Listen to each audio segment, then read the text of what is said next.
Well, good afternoon. Welcome to the December 6th, 7 meeting of the Kentucky State Board of Education.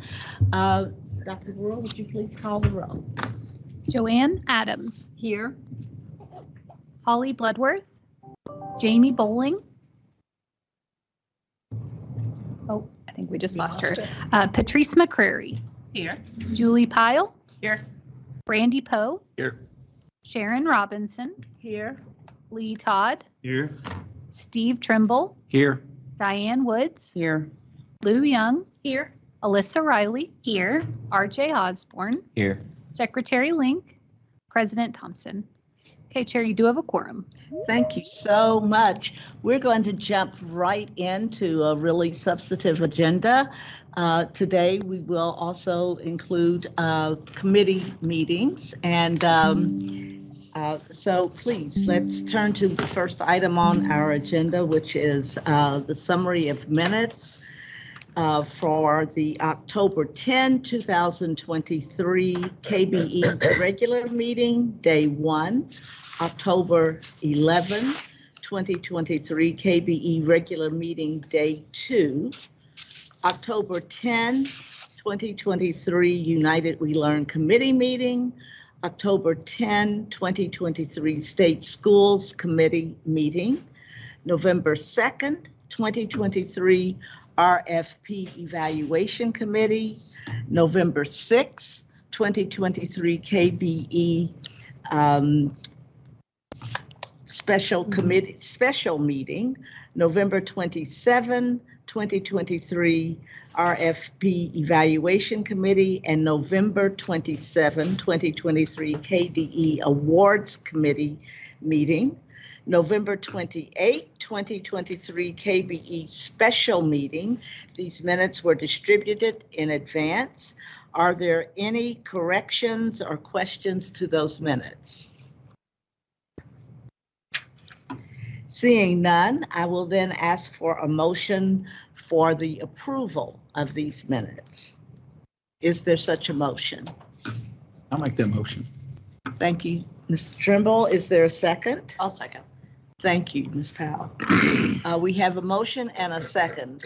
Any discussion regarding these minutes? I'll call the question. All in favor of approving these minutes, say aye.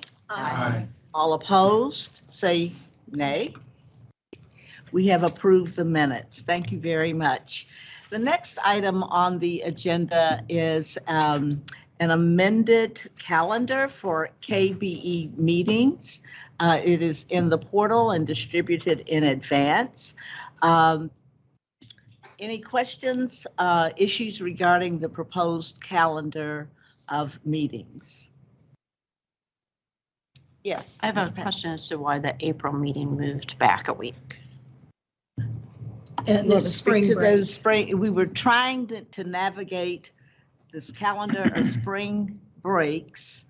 And this was a moment when this was the time, as I understand it, that we would avoid the greatest number of great breaks across the state. And that's why it was proposed, the change. Because that moved it to the spring break for Northern Kentucky region. Yeah, Northern's almost always the last group. Any other questions? I'll then ask for a motion to approve this calendar of meetings. Is there such a motion? Thank you, Dr. Todd. Is there a second?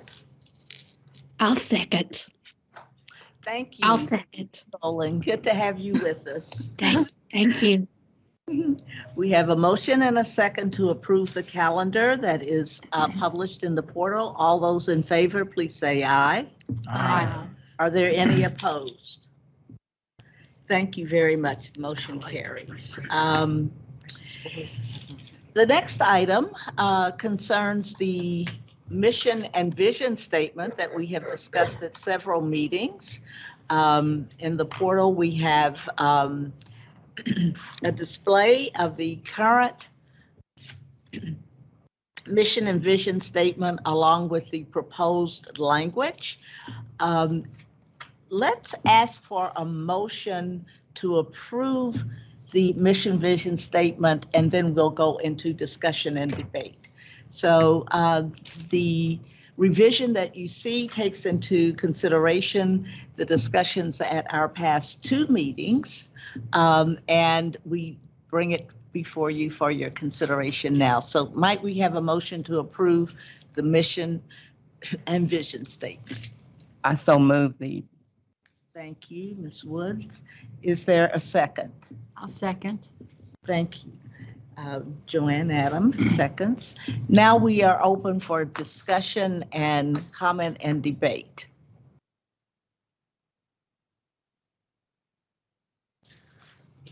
I would just suggest that, just to offer thanks to Meredith and team for hearing us and for kind of capturing our thoughts in these 2 revisions that I think reflect the expectations of this current board. I would comment as well that I really felt that the board's in-depth deliberations were thoughtful, substantive, and sincere.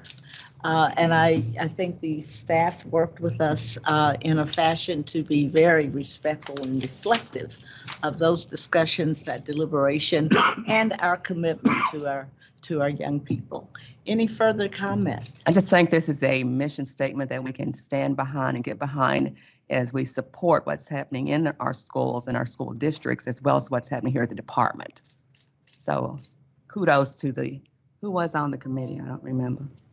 It was the whole This group. was we acted more as a committee of the whole, with the staff really listening very carefully. And I think there might have been a couple of rounds of drafting done with the staff, and that was it.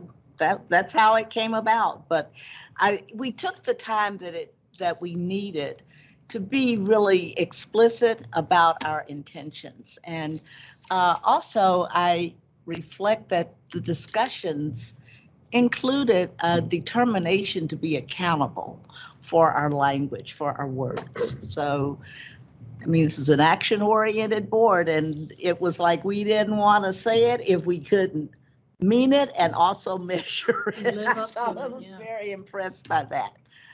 Further comment? I'll call the question.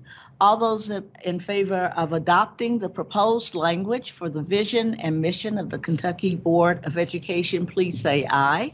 Aye. Are there any opposed? I really commend the board. I think we deserve a round of applause for that.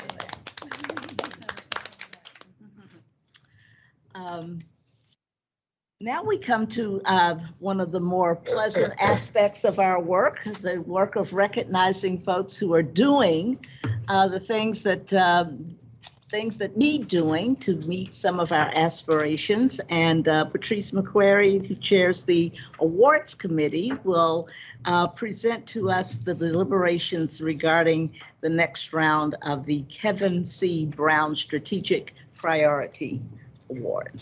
Thank you, Chair. Kevin C. Brown is no stranger to any of us. He served at the Kentucky Department of Education in various roles from 2004 to 2018.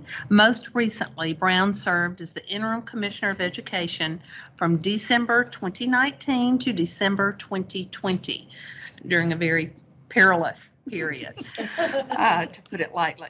Brown's time at the department throughout 2020 was marked with significant challenges that called for strategic educational leadership and clear ongoing communication that was forward-thinking, action-oriented, and aimed at advancing efforts to educate, feed, and support Kentucky's 650,000 students during a global pandemic, and he did it beautifully. A portrait of a learner is an agreed upon set of school or district level aspirations for what every learner will know and be able to do when they leave school. A portrait gives school leaders and teachers the framework to design instruction to feature deep and meaningful learning experiences in a way that promotes real-world competencies and job readiness. The 2023 award seeks to recognize a school or district who, through policy and practice, makes it a priority to support the successful adoption and implementation of a portrait of a learner. The criteria as follows for the award this round. You know that you all voted on helping us to determine what the focus would be this round, because this is an award that does change.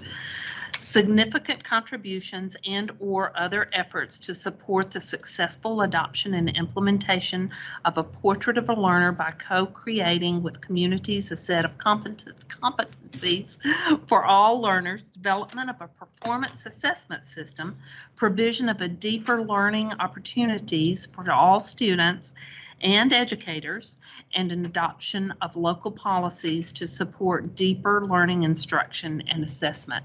So it was a healthy it was built with healthy requirements to be qualified to even submit an application for this. On behalf of the awards committee, first of all, I would like to say we had multiple entries that met all of that criteria. And that in itself is worth celebrating. And on behalf of the awards committee, I would like to share that the committee met on Monday, November 27, and determined that candidate 8 best met the criteria of the award. Therefore, I would like to move approval of candidate 8 as the recipient of the 2023 Kevin C. Brown Strategic Priority Award, and ask the chair for the board's approval to recognize candidate 8 at the board's upcoming February regular meeting. Thank you so much, Patrice, and thank you to the committee. You're a good group. You do have a good committee, very, very dedicated committee. And It's the fun committee. I will ask, we don't need a second since it comes from the committee, but I want to see if there are further questions or discussion before we call the question. Delighted to know that there was a really rich candidate pool for this award, because I have to, this is quite substantial in terms of the It goes on, It was you affirming. can read it out loud. It was That's affirming. Yeah, it's like, okay. It takes your breath away. Well, we're certainly ready to celebrate the award recipient. Actually, it sounds like we should celebrate the candidate pool as well. But I will call the question. All in favor of accepting the committee's recommendation regarding candidate 8, please say aye. Aye. Are there any opposed? Thank you. Here, no opposition. The motion carries, and we'll look forward to meeting this candidate in February. Thanks again to the committee. Next, we'll consider the consent agenda. Just a reminder to the board that this item will require a vote, and it consists. The consent agenda allows us to consider several items with one action. The KDE staff identified these items as those that are non-controversial and routine in nature. The consent agenda was distributed to members in advance of the meeting to allow sufficient time for review.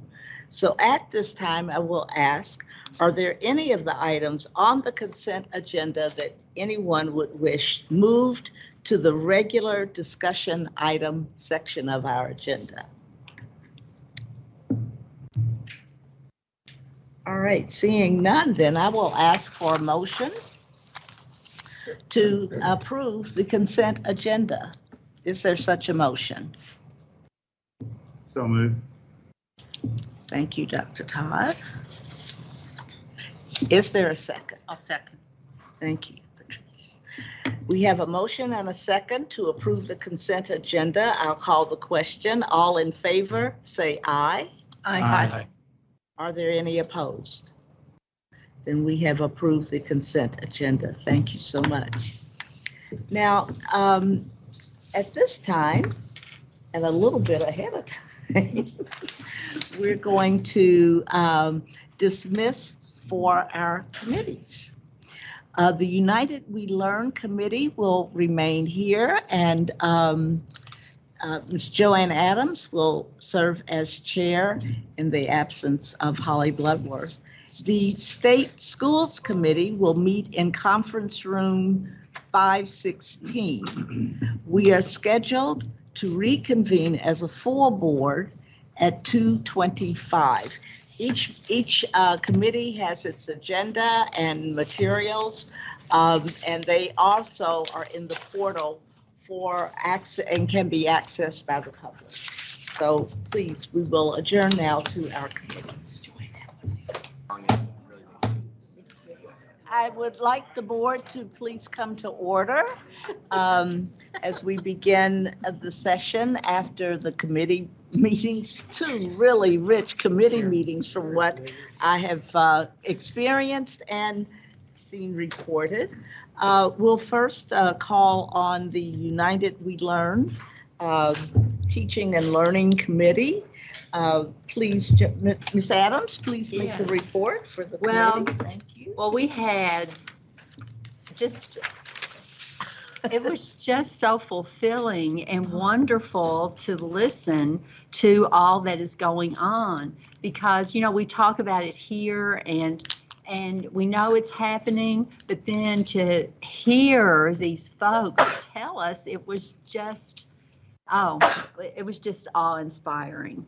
So we first heard from the Kentucky United We Learn Council, and you know, they've just met and they're so excited about their moonshot and all of the things that they're working on. And just to think that this council didn't even exist, and now they are just doing such wonderful things. And it was just wonderful to hear from them, and we appreciate Karen Dodd and Penny Christian for their reports on that.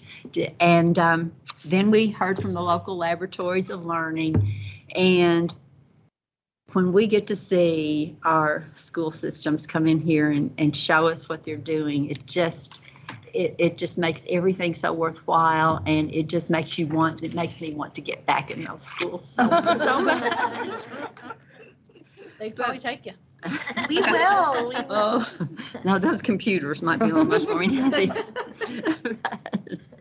But we're, and we got to hear from Greenup County, and Tracy Morrissey was just fabulous. And you know, when you can get your oil changed by the students, and you do your Christmas shopping with businesses your students are running. Mercy, what a wonderful, wonderful things they have going on there. So it was wonderful to hear from her.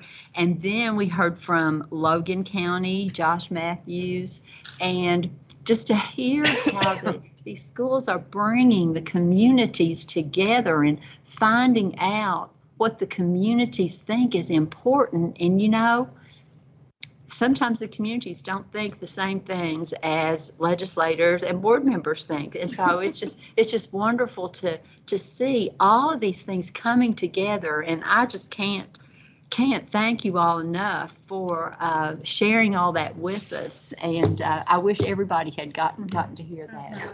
Sorry. Well, actually, we were chided somewhat, but our committee chair, the State Schools Committee chair, made the connection for us. So I'll call on Dr. Poe for a report from the State Schools Committee. Well, thank you. Our meeting was exciting, but not as exciting as what we have there. We did hear from our Beth Hargis and that from the ATC, the CTE side of the things, and what great things are going on there. We kind of talked about the finance and operations, the legislative funding from last year, and priorities moving forward in the way that the funding situation is going to lay out on that request. And as told the committee, you know, that's what we heard last year from Senator McDaniels and the others there, that, you know, eliminate the multiple different types of funding, and there's local funding and there's state funding, and we don't have to have all this terminology that others don't understand unless they're working deep into the weeds on that particular thing. So the funding proposal was I think, a very good process moving forward to the incentives that were talked about and in and around workforce development, because that's what we heard from the legislature last year that we needed to do. So I think the staff did a great job in what they're going to be recommending on that funding priority moving forward. From the Kentucky School for the Deaf and the Kentucky School for the Blind, we once again heard about funding. That's why it was exciting, but not as exciting as the learning process that we have. It was very interesting for me to find out that, about 97% of the funding is in personnel and 3% on personal contracts outside of that, and basically the same thing for the Kentucky School for the Deaf. Very limited funding. We are thankful that the legislature did give some funding for facilities improvements for last year. So we learned all about budgeting, so the different things for those that were not here. A lot of great things that are occurring. So very appreciative of the group and what they've done and the work to update us and to allow us to ask a lot of questions of the different committees and their work moving forward. We do have an action item that I have to ask the chair to entertain a motion to accept a policy on Kentucky Tech Policy 09.2224 to allow emergency medical treatment within our CTE programs. This is, well, I'll need a motion first, I guess, for the full board, then I'll talk about what the policy is. Okay, actually, the committee voted to approve that recommendation. Yes. So coming from the committee, we don't even require a second, but we will entertain any questions or comments that other members of the board might have. Okay. This is to allow for emergency medical interventions at the facility. That this has been an express desire by the staff at these facilities, the CTEs, and both the Kentucky School for the Blind and Kentucky, the CTEs. This is for the CTEs only. ATCs. ATCs. The Area Training Center. So if there are no questions, I'll call the question. Comments, questions?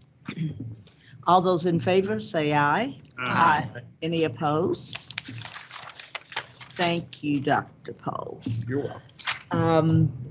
Well, actually, we were in two different committees, but I think we might as well have been discussing the same agenda because it's all about learning. And so we're going to continue in that vein as we go into a discussion about the catalyst for vibrant learning experiences. I will ask our interim commissioner, Robin Kinney, to have her join her colleagues, Kelly Foster, and KBE Chief Academic Officer, Mickey Ray, to facilitate a discussion with us in this regard. Commissioner Kinney? Thank you so much, Chair. It's a pleasure that we're going to continue to talk about Portraits of a Learner. We started our day early with the Kevin C. Brown Award, and the category follows Portraits of a Learner. We then went into our committee, the United We Learn Committee, and we heard reports on Portrait of a Learner from the Cool Council. We talked about that in that presentation. Then we had presentations from Greenup and Logan counties, all around Portraits of a Learner. So, I'm really encouraged because I feel like our plan is coming together.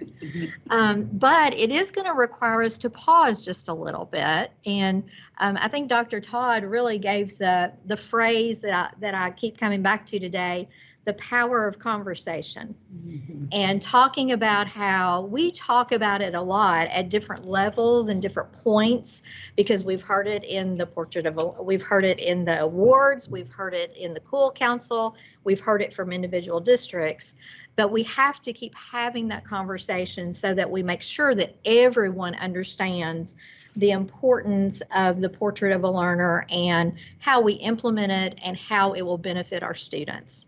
So I wanted to start our discussion today really asking you to reflect back for a minute with me on your call to action document and when you all adopted the call to action. And the call to action serves several purposes for us. It's really that touchstone for the Kentucky Board of Education to ensure that our actions align with values for the future of assessment and accountability. So it's helping us to realize where we're going with assessment and accountability. We also use the call to action to really help us to use it as a communication and an advocacy tool, so that we're all speaking with one voice on the direction that the board is going in. And in the call to action, we specifically talk about portraits of a learner. So we've already put this communication piece out so people can kind of learn where we see the future of education going. We want it to create vibrant learning experiences for our students, very, very important. And that's why we kind of titled our discussion today, Portrait of a Learner as a catalyst for those vibrant learning experiences. And it also kind of serves as the anchor as we look about a new assessment and accountability system. So if our learning's going to change and it looks different, we necessarily have to have a different type of assessment accountability system to help us measure. So we're going to take just a short trip down memory lane, and I'm trying to stay with that transportation theme because it seems like Meredith keeps telling me we're on a journey. We're on a journey. So we're going to stay with that transportation theme, and we're going to take a little trip down memory lane. You know, the board adopted the state Portrait of a Learner back in October of 2022. And this state Portrait of a Learner identified those skills that we want our students to have to be prepared for an ever-changing economy, an ever-changing world, much more focused on technology, human interaction, and innovation, probably more than ever before. Our world is changing rapidly. And as we know, students really have at their fingertips, literally here in a phone, every piece of information they'd ever want to know, right? It's that easy. Pick up the phone and I would say, ask, fill in the blank of the name, which I'm not going to do right now because certainly she would respond to me. But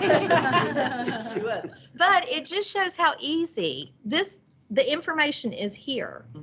So we have to teach our kids to think differently, how to learn differently instead of just memorization and recitation and rote learning.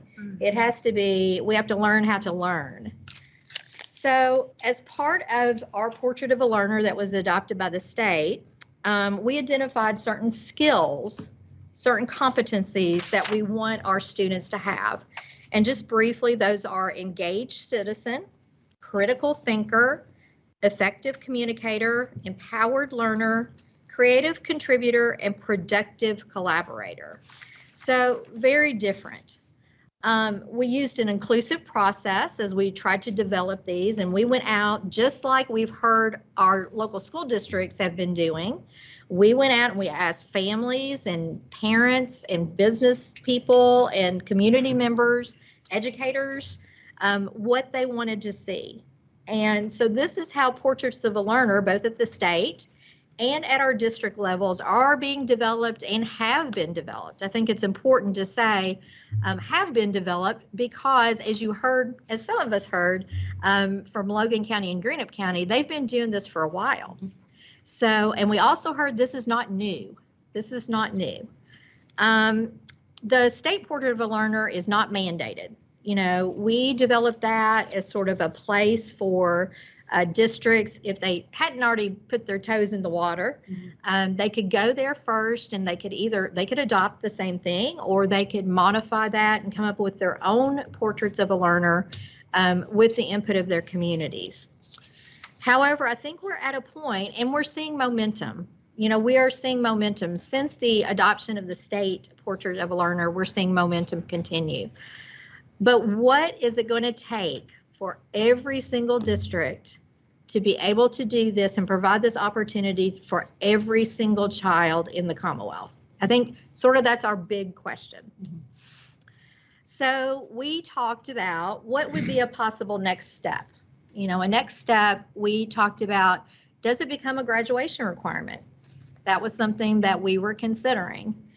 And we thought about that because that would be one way to do it, to help ensure that every child would have this opportunity. And of course, that is still a very viable consideration for the board to go down that path. But based upon feedback from the field, we decided, let's slow down just a little bit. Keeping that transportation theme, let's pump our brakes just a little bit, slow down. The power of conversation. We need more power of conversation.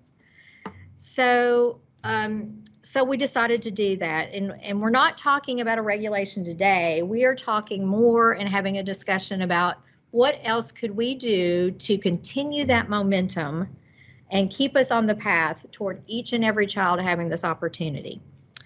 I will share we had two other indicators that maybe it's a good time to have that additional conversation at the Cool Council, and we've heard good work going on at the Cool Council.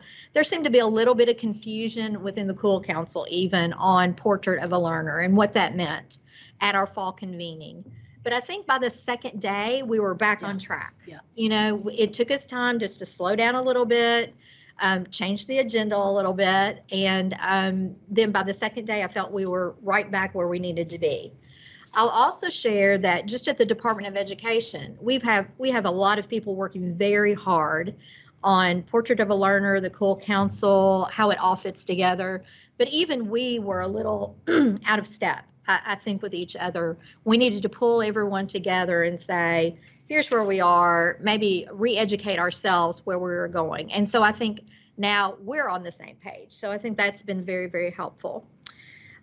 So now today we're going to kind of invite your input about the Portrait of a Learner in a little different way. I've asked Dr. Foster to come to the table with us to give us another sort of historical perspective and update of where we are in the numbers of districts that are already engaging in Portrait of a Learner. And I've asked Mickey Ray to come to the table as our Chief Academic Officer because Mickey keeps me and us with that principle in mind that the Kentucky academic standards are still at the center of this. This is a different way of doing things, but Kentucky academic standards are always at the center. So this is not, we heard from Logan County even, we're not trying to water things down. We still want to hold ourselves accountable. And in fact, there's already regulation and statute that hold us to that, right? So Mickey keeps us on focus with the academic standards, which I certainly appreciate.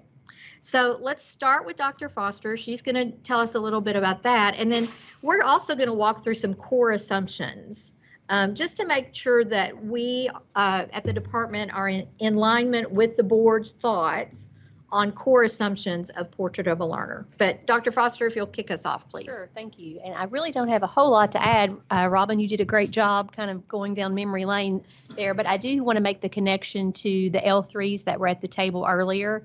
And that's where the Portrait of the Learner work actually started out of David's division back in 2021, and we had the 7 original L3s, and that the Portrait of the Learner work came out of that. And now we have 18 districts participating in the L3 work, and as of today, we have over 94 districts that have a developing Portrait of a Learner. So that's very exciting, and that number continues to grow. Anything, David, you want to add just to the history of that? No, I think that's right. I think Sarah could probably minute by minute before the meeting's over, we'll probably have another district or That's two somebody else signed signing up. up. So, Have one of those eternity clocks. yeah. Let us know if anybody else sends something. Go ahead, 96. Okay, so let's go to the core assumptions on the portrait of a learner. And Meredith, if I can ask you to help us kind of put up on the screen. And we used these as we went back to the local superintendent advisory council. We wanted to talk to them to make sure, again, we're all on the same page. We all have the same core assumptions, and we're all moving forward kind of in lockstep with each other. So we came up with 5 core assumptions. And I'm just going to read sort of the header of each one. You do have in your folders, board members, a document that looks like this. Of course, it's got the road on the front. And you can kind of walk through with me the core assumptions. We aren't voting on these or anything like that. It's sort of more along the lines of a head nod, you know, to kind of let us know that we're heading in the right direction. And we'll start with core assumption number 1. The student experience must become more engaging and aligned with the needs of today's learners. And you'll see a little more narrative after each one of these, but some of the key words that I picked out: the traditional model of education no longer effectively prepares students for the demands of the 21st century. They need skills and dispositions that will enable them to thrive in a complex and ever-evolving global landscape. And we heard some of that from Dr. Todd earlier about competing in that global landscape. What does it look like? We've got to have our students prepared for that.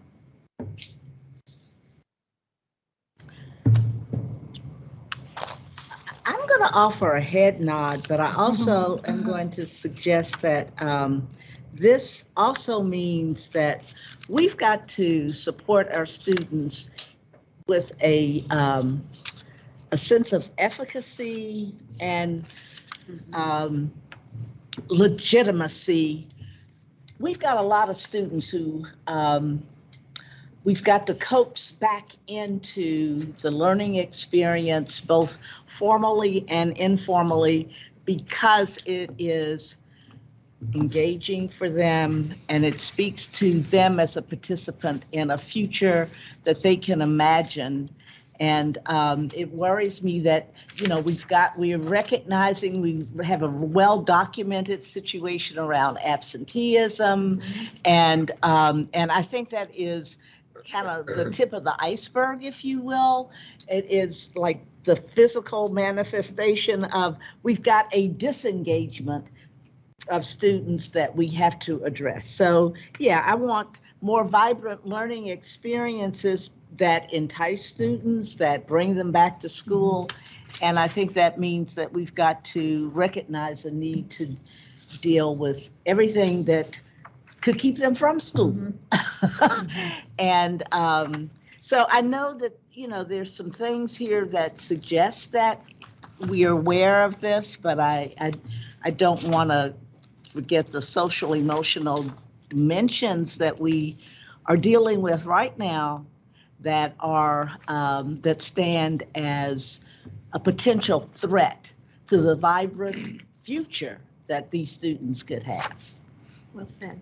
I would add a hearty amen to those comments. And we had a chance to talk with superintendents at their annual conference, winter conference, the last few days on this same topic, as we also dug into issues related to chronic absenteeism, which is a real scourge for our state and the country right now post-pandemic. And Fordham Institute recently published a 3-part series on the kind of underlying causes of chronic absenteeism, and a couple of really powerful quotes stood out to me from that. One is that students consistently report language that the way we do school is outdated, and even one of their quotes I shared with the superintendents was that high schoolers won't tolerate any more school than is absolutely necessary anymore, which is, you know, really this indication of where we need to be more relevant and to find a way back into their value circle. So your comments, Chair Robinson, made me think about the whole child work that our board, Patrice and others have been involved in. We've got to find a new lure to get kiddos to re-engage with us. So I'm going to kind of tie it back to the Cool Council moonshot. Rather than it being aligned with the needs of today's learners, meaningful. That's what the moonshot is about, is meaningful assessment, meaningful learning experiences. It has to matter to kids. You know, it's almost like, you know, they really always have been in charge of their learning, but now we humbly submit to that understanding, Right, and we want to know how to behave accordingly. Exactly. I think one of the things that's a concern is that we look at some of those non-academic factors, such as food insecurity. We have kids that come to school and the only good meal that they get is at school. Looking at homelessness, we've got kids that are sleeping at the Salvation Army and coming into school. We've got also all of our paraprofessionals, non-certified people from our drivers, our bus drivers in the morning. That driver has the ability to make or break a child's day by even how they look at them.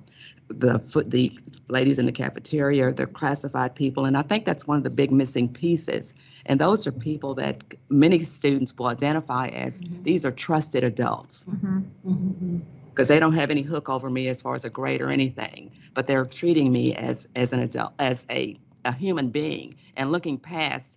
You know, don't just look at what you see physically about me, but look into what, you know, that I can become and tap into that. So, and the whole big piece for me too is the learning styles. Are we tapping into different learning styles of how kids learn? And that's one of the reasons why in my ability and my past experience I've seen is why they disengage. Not that they do not have the ability. I think we have disengaged units now more than we have ever had,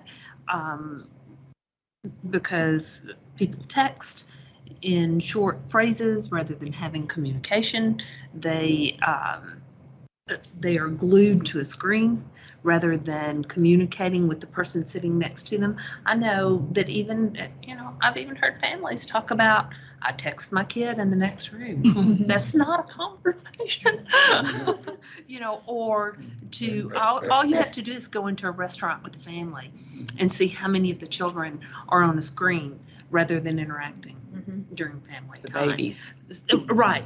So what is happening here is our communication has a kink that the school system is going to have to find some way to mend, because it's not happening otherwise. And so I'm glad to see that collaboration and communication has been We have a disconnect. Let's roll on to core assumption number 2. Vibrant learning experience create opportunities for students to develop the knowledge, skills, and dispositions necessary for future success. I love this one. I saw it in action yesterday. I was at the GREC Ninja STEM sessions. Phenomenal. And the beauty of it was the special needs students are paired with a regular ed student who does not assist them, but they're partners. It's great mentoring and peer situations. And you couldn't tell. You couldn't tell who was who in this group. Everybody had the same opportunities to learn. I get chill bumps thinking about it. And I knelt down beside several students, but one particular student I knelt down beside yesterday, and he was having some difficulty with making a circuit complete, and he was trying everything. And I said, okay, talk out loud about it. I could have told him what to do, but I wanted to see how he worked through it. And that sweet boy got it. And to see the absolute joy on his face and him to say, I did it, so that opportunity was available for all students. And the opportunity for him not just to be told what to do, but to problem solve what to do. And he learned from his mistakes. Somewhere along the way, we've missed out on that part for our students. you missed those things on your test, so you get a D, now let's move on. So they've not learned from the mistakes. They've been chastised or given a low grade for them, but they've not The learned from productive them. struggle. Yes. Sorry. I just have a question. How much focus are we putting on it says to develop the knowledge, skills, and dispositions necessary for the future. Are we focusing in on what is truly going to be necessary for the future, the knowledge, skills, and dispositions? Yeah, yesterday at the superintendent's conference, our keynote pointed out to something that we look at every year, which is the World Economic Forum's top 10 skills that they expect of successful employees in a 2023 world. And it was uncanny how closely those 10 skills align with what we've espoused in the Portrait of a Learner, including adaptability and communication, collaboration. So there are a lot of indicators out there that are looking around the corner for us, Diane, around what it is that employers will be looking at. We talked a little bit about artificial intelligence in our committee meeting, and some of those. We talk all the time that teachers are at such a disadvantage to teach kids to think about jobs that aren't even invented yet.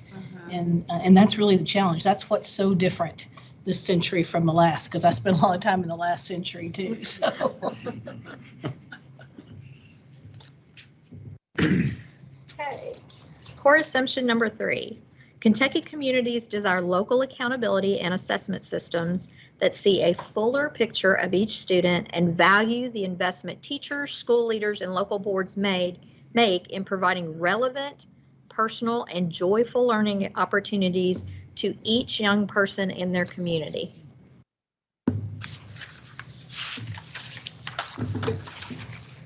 And we're assuming that every adult that the student comes into contact with is a teacher. Is that how you're defining teacher? Yeah, part of the community. Okay. I just think this core assumption is most important for this work as we move forward because, as you said, I listened to the full LSAC meeting, and the part is not as much slowing down on us incorporating these different things into the classroom. It's about how we're going to look at assessment and accountability of these particular things. And, I got, after that meeting, a lot of emails from different superintendents that we don't want another portfolio type of thing of checking boxes and so forth, that this has to be part of the core assessment as you're moving forward. And I guess when people say that it can't be done, it's being done in all types of fields out there. Yeah. So I'm always, I don't know the right word, but when I hear, well, we can't change the assessment, we can change the assessment. There's nothing that prohibits us on the federal level to change our assessments to incorporate these things into our reading test and into our math tests and the other things. We're just not requiring that of our assessment company. And I think that's what's important that we heard from the ones yesterday, as Lou was talking about. People don't want us to change, and other people do want you to change. But we're not changing the assessment system or accountability by incorporating this into the existing assessments. And like I said, it can be done. I mean, 20 years ago, when I got my national coaches assessment license in soccer, we had collaboration, we had all these types of questions. And they tested us 20 years ago on these types of things. So why we can't do that in our field, that's my thing. So I think that's what we have to walk down as we go, because I think when we said, well, we wanted to put this into potentially graduation requirements. Well, a light bulb went off. Well, wait a minute. Shouldn't they just be part of the core?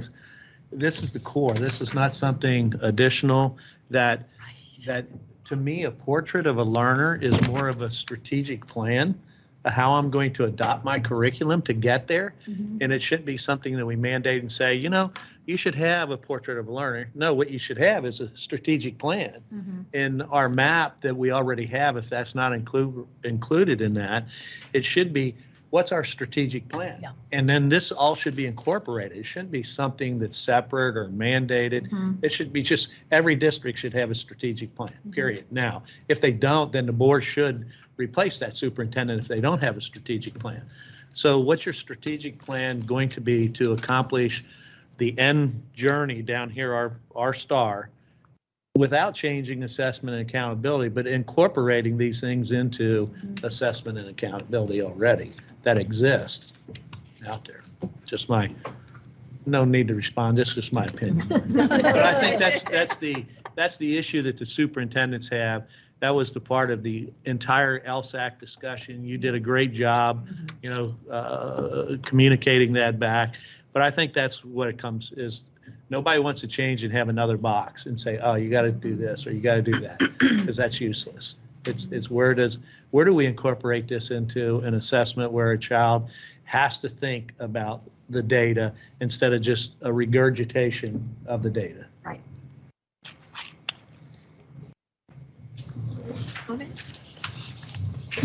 Okay, we'll go to core assumption number 4. Student demonstrations of learning have the potential to provide a more meaningful and equitable approach to measuring student achievement and readiness for the future.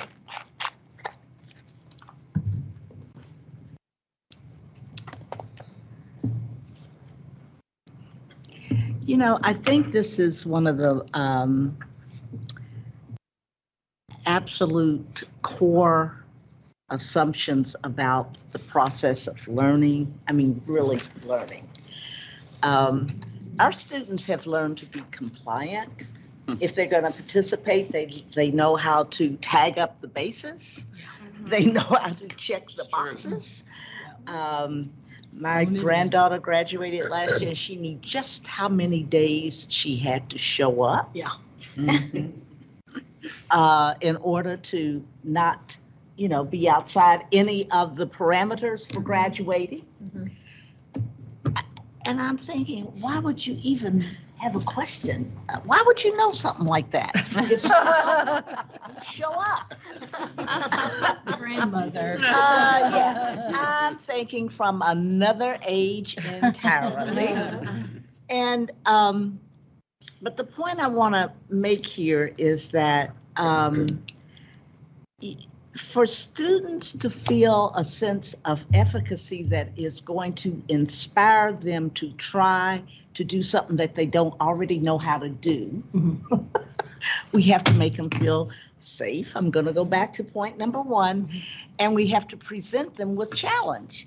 That is, that we are willing to scaffold and have them address in a safe but challenging way. And I don't think just that, individual teacher, I don't think that's that individual's job. I think it is the job of the system. It is the job of the community to understand that part of what kids have to do is meet challenges. And learning is not comfortable. Sometimes you stretch muscles that you didn't even know you. I mean, it's like anything else. Why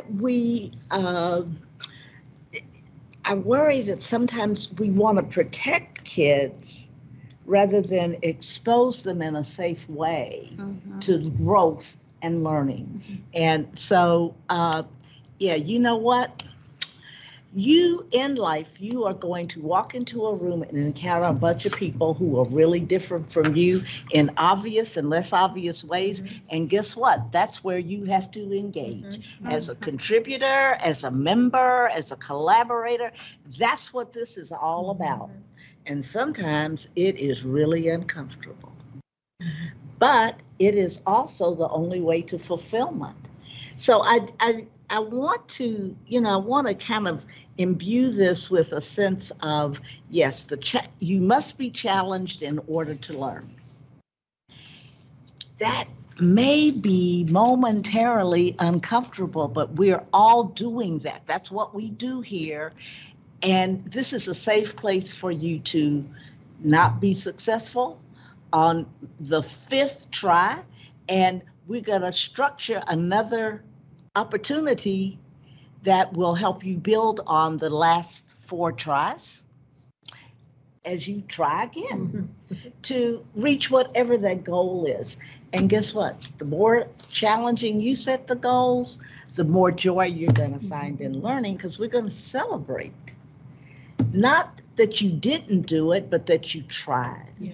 And that you are willing to take another stab at something really hard. I think we really have undervalued, devalued, and defamed the importance of failure in this whole process of learning. And so, you know, I mean, we got a lot of learning to do ourselves as those who support students who are going to confront things that right now we can't even imagine as we try to get them ready for the future. Get off my soapbox. Yeah, please. So just to kind of offer a hearty here for you and for Dr. Poe on those comments. For me, core assumption number 4 is the one where we use the term equitable, but the opportunity for us to think about students showing what they know. The whole business of students are more than a score. We've had a very flat, one-dimensional way for decades to think about student success and student achievement in a formal statewide way.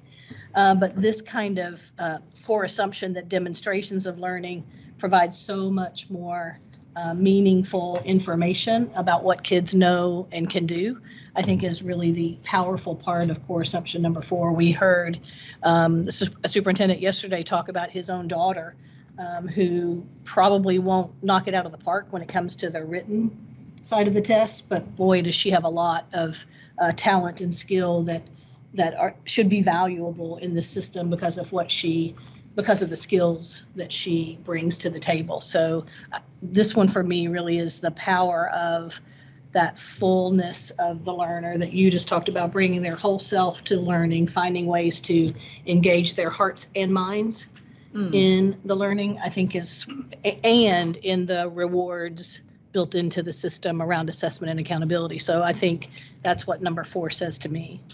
And those demonstrations really giving those students confidence. Yes. Yeah. You know, and self-worth. Right. They have worth in the That system. maybe they don't always feel when they're just having a test. Yeah. Really, really helping on that regard too. I mean, you know, as we were discussing in the career technical committee that we were just in, I mean, there's a lot of great I mean, the accountability is already there. And just like there with the funding, if we're going to incentivize districts to have those particular required skills and move to the next level, then we should incentivize that in our accountability system because it's already there. That's why I said it doesn't have to be new. It's already there. We just got to change how we value that within that particular system. Account for it. Yeah, and I think, you know, we try to do too much in our existing system that doesn't add value into all the things that Sharon was talking about without repeating them all. So how do we take the current assessment system? We're not changing the assessment, but we do change the accountability part of it and how that is sitting there, you know, and saying that this child is post-secondary ready, this child is career ready. We already got those in there. It's just how do we incentivize those so they're more important for that output to get around the excitement of students. We see it all over the state. You saw it at the L3s. You went from 7 to 18 of them. So there's no reason there's not 172 eventually. We just got to show them that deeper learning that those students are doing is worth the effort of change. I mean, we don't have to do it with a hammer. We just got to show them the value of, but that's where you know, and maybe even within here, I think this is part of our challenge to us as a board to actually go out and see some of these learning laboratories in action. I know that people will say budget or whatever and whatever, but we should try to make it to one school a month at least somewhere and see one of these learning things in action to come back so that when we're talking about what Sharon just talked about, we can point to that place and say it's occurring right there. core assumption number 4, I think, is one of the stronger ones and one of the keys, because it's talking about learning. You know, I can teach all day long, but if I've just been there and they just regurgitated something back that I said to them, it doesn't show me anything as far as them being a learner. So I like this one. I hope you keep it. We will. I mentioned before, we're going to a 4th grade class over in Waco where a 4th grade teacher had the grant to try to teach kids how to think and rather than memorize. And the comment she made at the end of the day was, you know, I've taught for 23 years and I thought I was pretty good, but I had to tell them the answer before they left the room every time. Now I make them think about it. They have to come back in. But we got to get a discussion on funding the preparation for teachers to be able to teach that way. It's easy for us to say, we want you to demonstrate this stuff. Somebody's got to be the receiver of the demonstration. Right. Yes. Right. That's How do you right. fund the transformation of teaching from the tell them what to do to pull it out of them or let them pull it out of themselves? And that's the only missing link I see in some of the discussion is we got to find the resources to make the change. And it goes back to that communication too, to the families, because those parents can show up and say, you're not helping my child learn this. You know, he said he tried and he didn't get it, and you're not helping my child learn this. So it takes that communication to this is what we are doing. We are teaching your child to search for it and to problem solve. So Lee, though, I'm going to go back to you with this, this higher ed conundrum that I don't think we've really unpacked yet. I mean, the truth is teachers teach the way they are taught. And in higher education, advancement means going deep in the discipline and, kind of esoteric expertise, not broader. Are you bringing more people to the discipline because they get excited about it? I'm just wondering, I mean, everybody knows that knowledge is exploding in every discipline. So it is the credential or the end game can no longer be, can you recite 80, 70, 95% of the known facts? I mean, we know that, but we keep advancing people in higher education based on that kind of thinking. So are we getting it? We've got a knowledge explosion.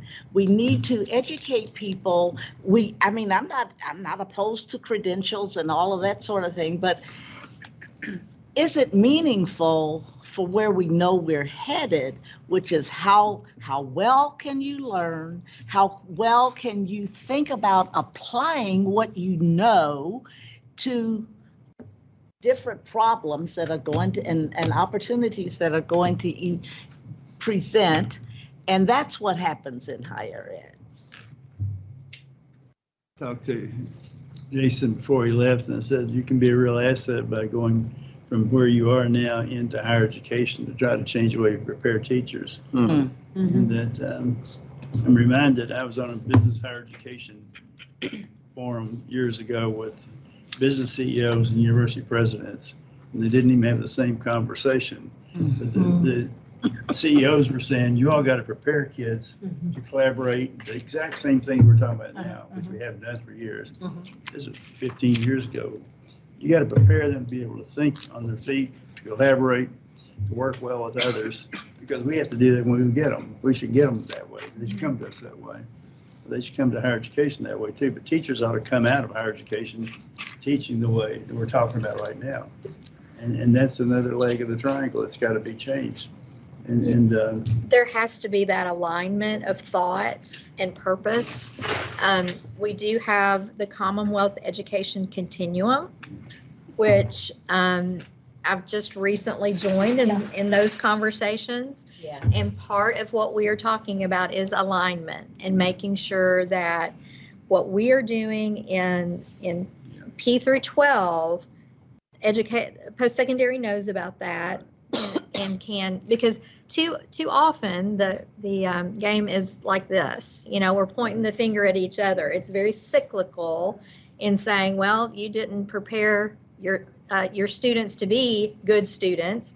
And we say, well, you didn't send us good teachers to prepare our students. And so it becomes this. And we've got to get us going like this forward together instead of blaming each other, I guess. And I think that's a real opportunity that we have in this state with Aaron Thompson being a part of this, with Amanda going from here over there, that we ought to figure out how to get this right. Yeah. And I'm not sure many people do it because it's such a impediment to trying to have that conversation. But if we do that and at the same time get our legislators to realize we're teaching children how to think rather than give them scores to pass or tests to pass, that's the thing that's missing right now. And I'll tell you, in some higher education, you do get people who will get a grant to do something new and different, but that doesn't always get them to move up the ladder. Right. So it's Right. there's work to be done in that regard. But we don't, what happens though is once you teach teachers the way we're teaching them now, and once they come out, and we can talk about it, and I harp on how much we got to give money to retrain the teachers to teach the way we want them to teach now. Well, they need to come out that way. Let's go quickly to core assumption number 5, and I think we'll wrap that up. Core assumption number 5, the educational community at the local, state, and federal levels is collectively embracing the need for innovative assessment and accountability systems. So we're starting to hear that at all levels, that maybe it needs to look a little different.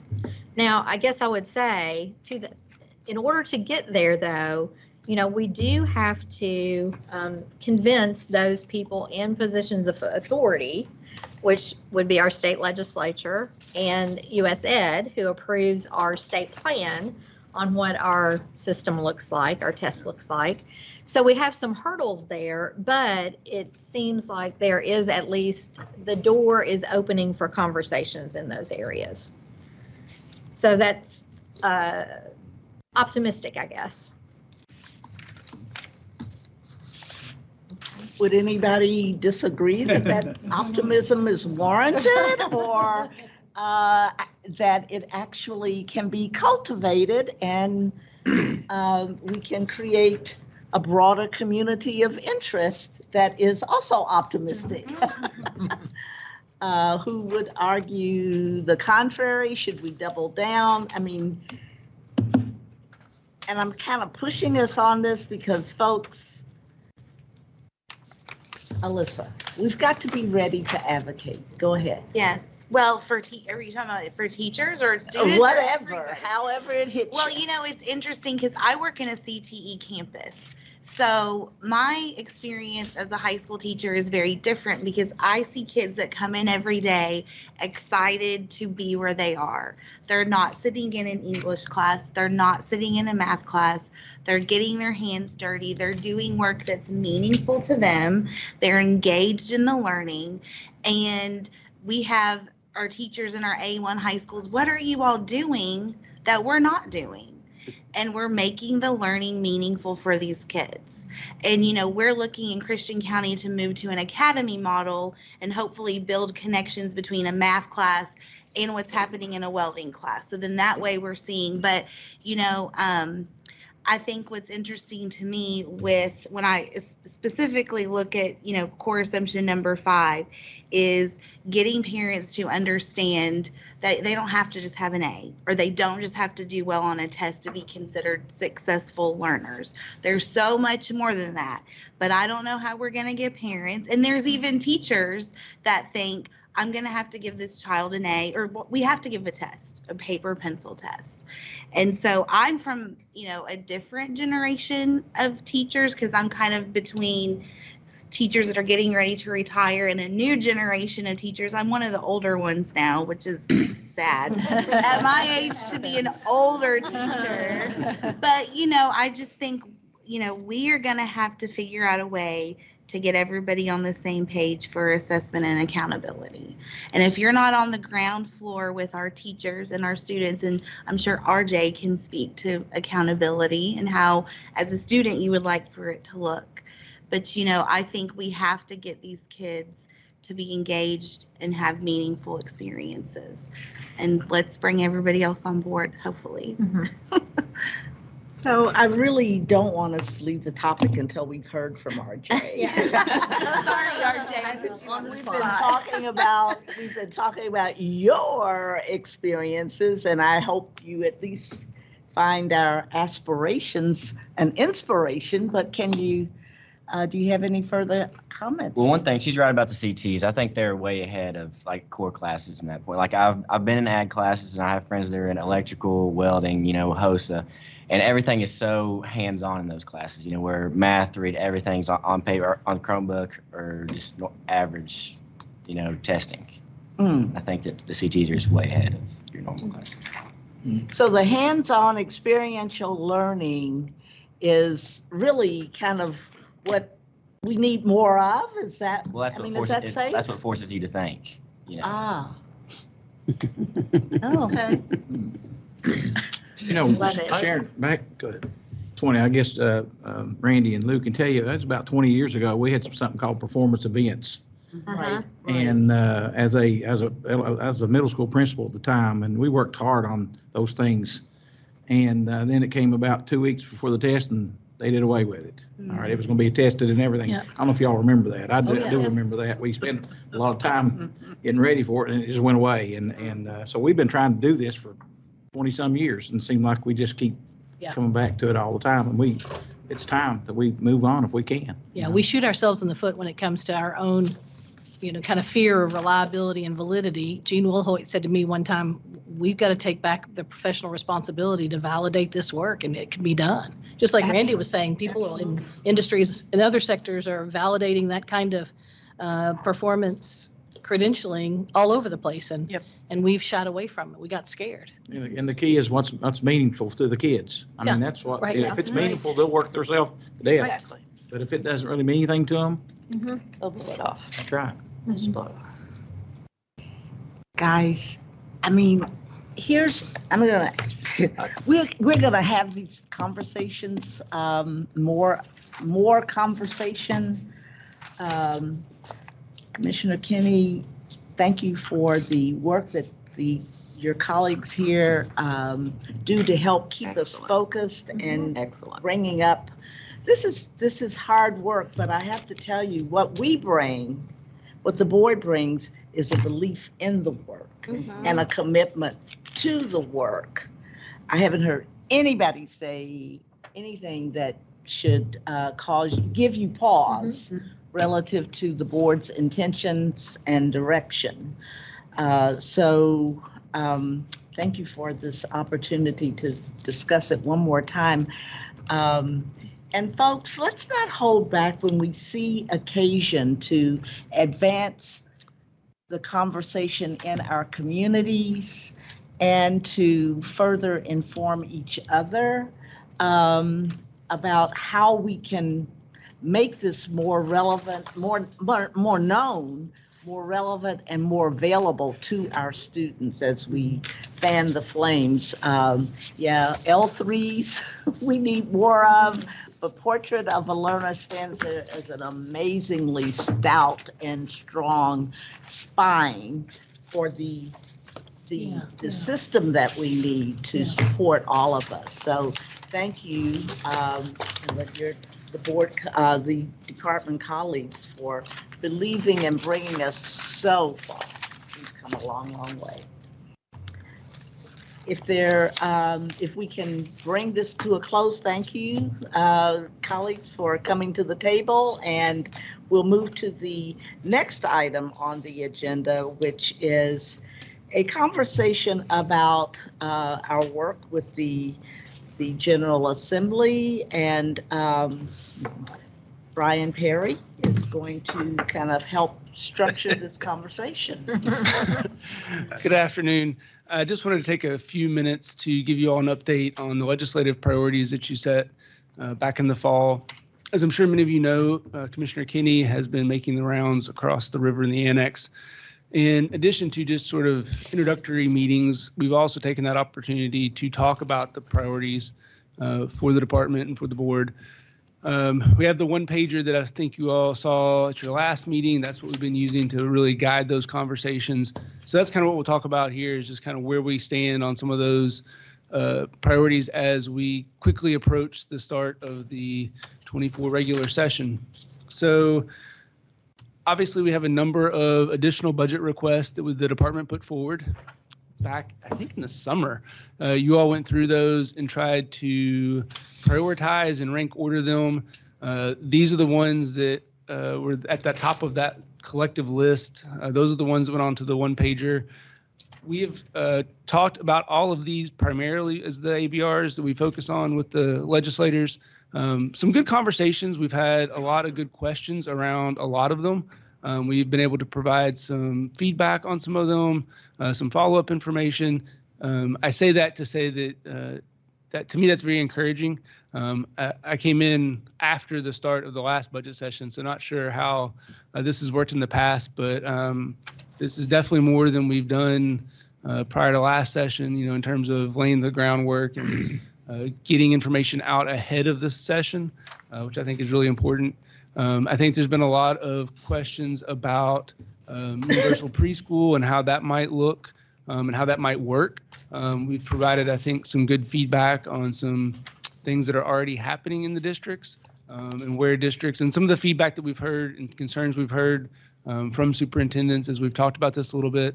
There's been a lot of questions around supports for the workforce.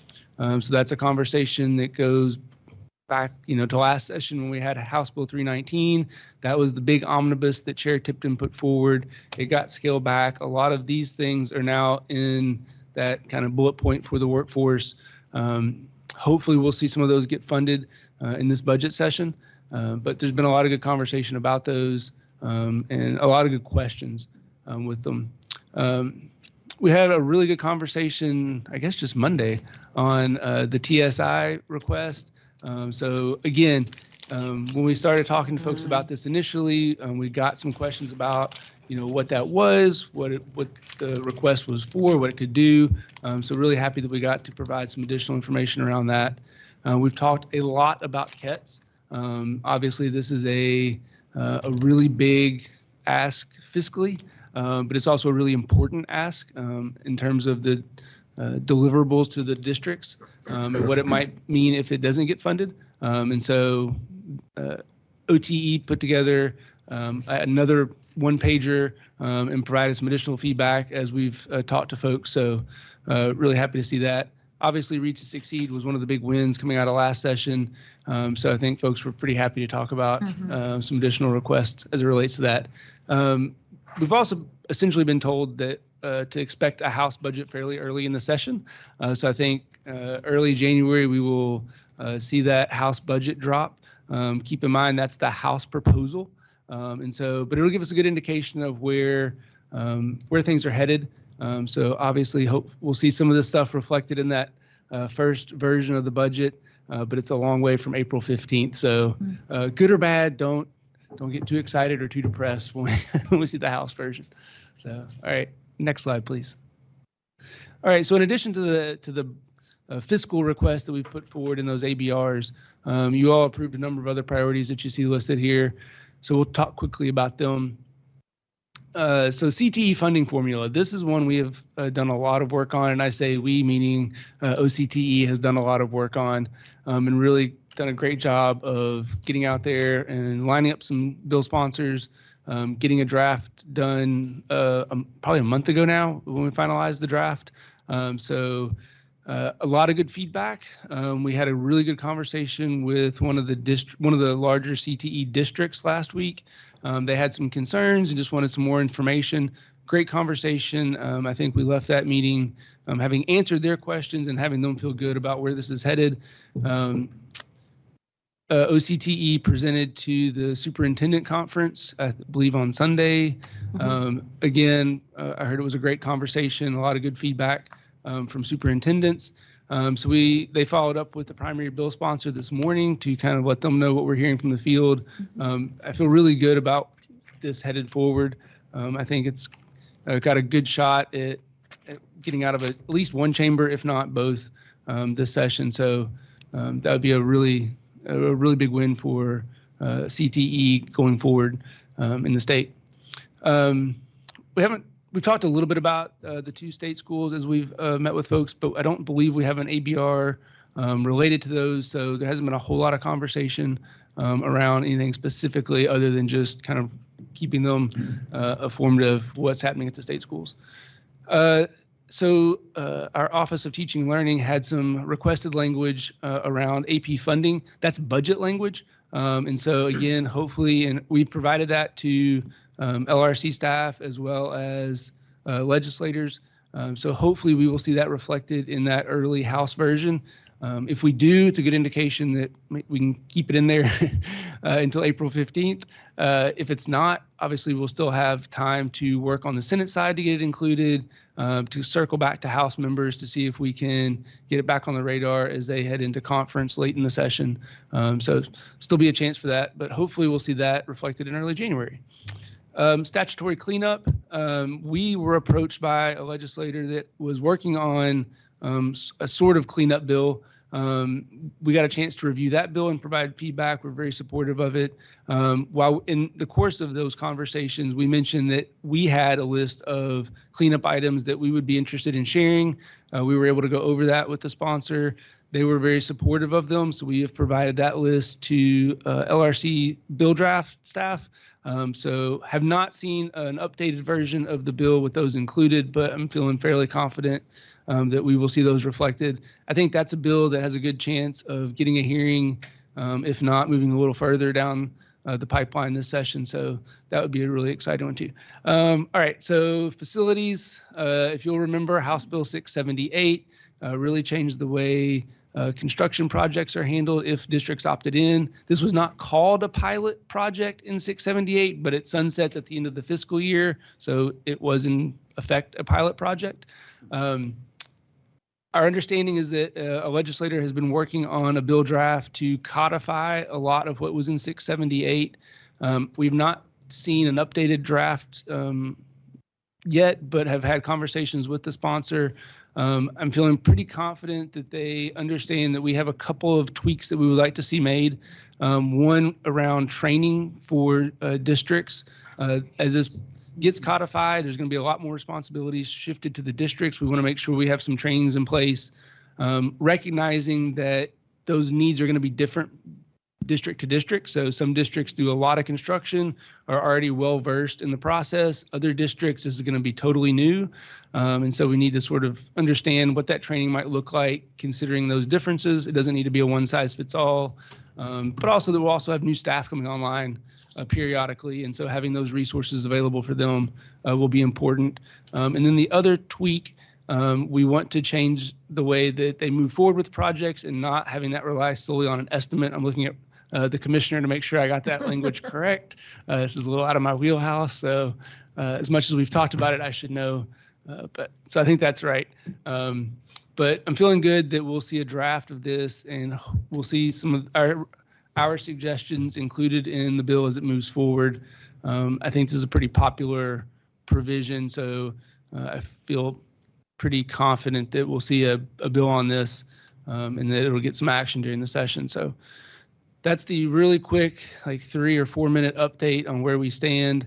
A couple of things that I think we're going to see from the General Assembly that are not on our priority list, but are obviously really important. Going to see continued focus on early literacy. I think it's likely we'll see a bill mirroring Read to Succeed, but for numeracy. We've had some conversations with the drafter on that, the sponsor on that one, and have been able to provide some feedback on that as well. And then I think we'll likely see several bills related to DEI, DEIB, and those efforts. Overall, like I said, I think we've had some really good conversations. I think we've been getting questions from members more so than we have prior to last session. I think that's a good sign of how things have been going. I think the commissioner's work in prioritizing some legislative meetings this fall has really helped, but recognize there's a lot of work to do as it relates to the legislature. So that's a really quick update. Happy to answer any questions on where we're headed. I was involved in a conversation with some educators this past week, and the discussion of substitute shortage came up and the absolute crisis that we're in right now. And one of the questions is, that they had, and I really couldn't answer, the 100-day limit for a retired teacher to go in and substitute. Is that a law, a statute? Where does that fall? I'm not sure off the top of my head. Yeah, Those teachers are retirement. APR. So what would have to happen It's to, not a KDE. what would happen to have to change something like that? I'm not sure whether it's a statute that would require general assembly change or whether Right, it's a that's what I'm regulation of TRS that the TRS board would have to change. Because I think it would alleviate some issues. Well, So it might- Byron's not here, might- but I think we did get a Right. little bit of relief on that in the last couple of sessions, right? During the pandemic. Yeah. During the Yeah. pandemic. Mhm. So we don't know if there's any movement on anything like that right now. I think the co-chair is correct. I think there's been a few different provisions that over the past couple of sessions related to substitute teaching. So we'd have to go back and we'll have to circle back to that one and kind of see, talk to Dr. Darnell and his team and kind of see if anything, our recommendations would be. Right, because it's a whole different thing from return to work, Mhm. because you're going from one spot to a different spot, so there's no continuity there. So it'd be great if something like that, it would at least alleviate a little bit. Ah, look who who just just walked in the stepped door. Wow. And, Listening and working. please, It is, sorry, I don't want to interrupt you, Ross. honey, you Come to the are table, on please. you are on the agenda. Well, it Or is, on the menu. no, and I'm sorry, Ms. McCrary, were you asking? I was just listening. I didn't know who posed the. No, yes. Okay, thought it was your voice. Just wanted to double check. It is a KTRS. Okay. And I have this conversation ad nauseum for a lot of reasons. And being on the administrative side, I always was so frustrated because these were your best people, and then you would be capped. So I always thought, why can't this change? It is complicated on the pension side. And that's where the details get really sticky in terms of the limiting versus individuals that are drawing the pension, paying back into the pension, and then their health benefits too. So it really is a sort of a complicated mix that creates the dilemma with the cap on a retiree and how long they can really return and still maintain their pension benefits. So it is a lot more complicated than maybe it seems on the outset, because So is I've it- experienced that Is it something frustration. our too. legislators could take care of, or I would have to defer to our friends at KTRS on that. I don't believe so. I think it would really come to an actuarial examination from KTRS that has a better explanation of why this line has been drawn. But it is a continuous refrain for sure. So, Byron, thank you for joining. Thank you. Sorry, I was just- He's still out of Must breath. have willed Down the hall there, I apologize. Channeling Byron. Yeah. Here's the thing, though. I mean, we've had several conversations with EPSB on this issue of educator preparation, literacy, and numeracy, particularly early skill development. We know this is coming. So I guess I want to know, how do we work together to make sure the debate on whatever bill or proposal comes forward is informed, and it builds on, it can challenge us, I hope it does, to get better at this, and to make sure that we don't have teachers coming into the profession who are requiring of early remediation because they didn't learn at the state of the art. And so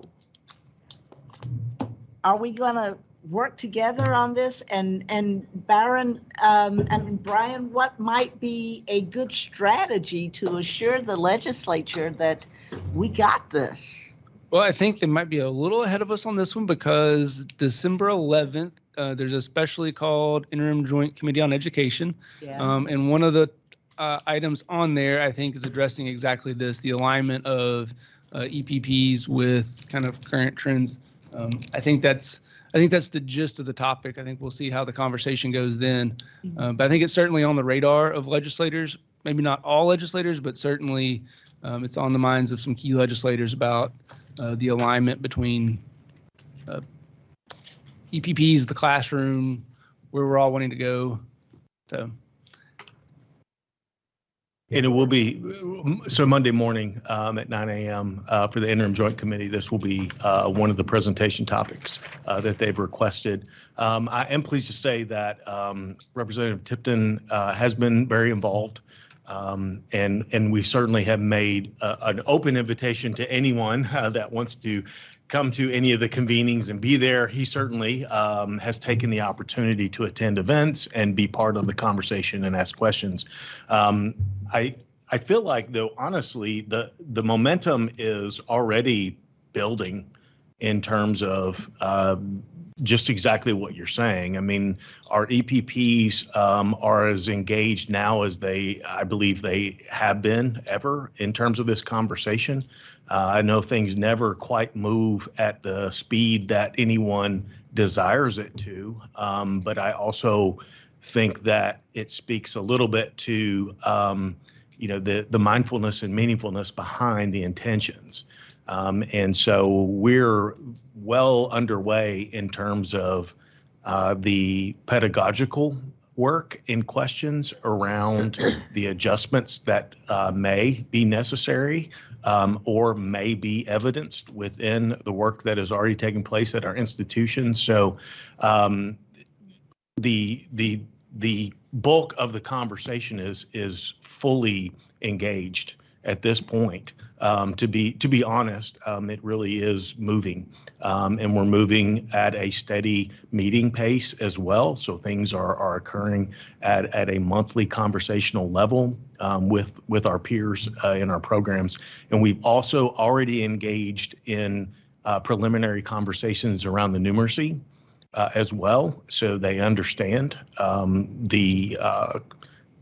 the interest and the potential legislative interest as well. And so we've already begun having those conversations, getting representation, as well as our other content areas such as science and social studies also, which, you're trying to wrangle all this, which gets a little unwieldy. But the good news is they are asking us, when are we working on this, or when are we convening on this? So instead of us having to continuously go to them, it's sort of reversed on us a little bit. But I am pleased to report the level of engagement is extremely high. We have nearly every institution involved in this conversation. So the opportunity to be involved has been cast with a wide net, and we've received really 95% response rate from our institutions in terms of participation.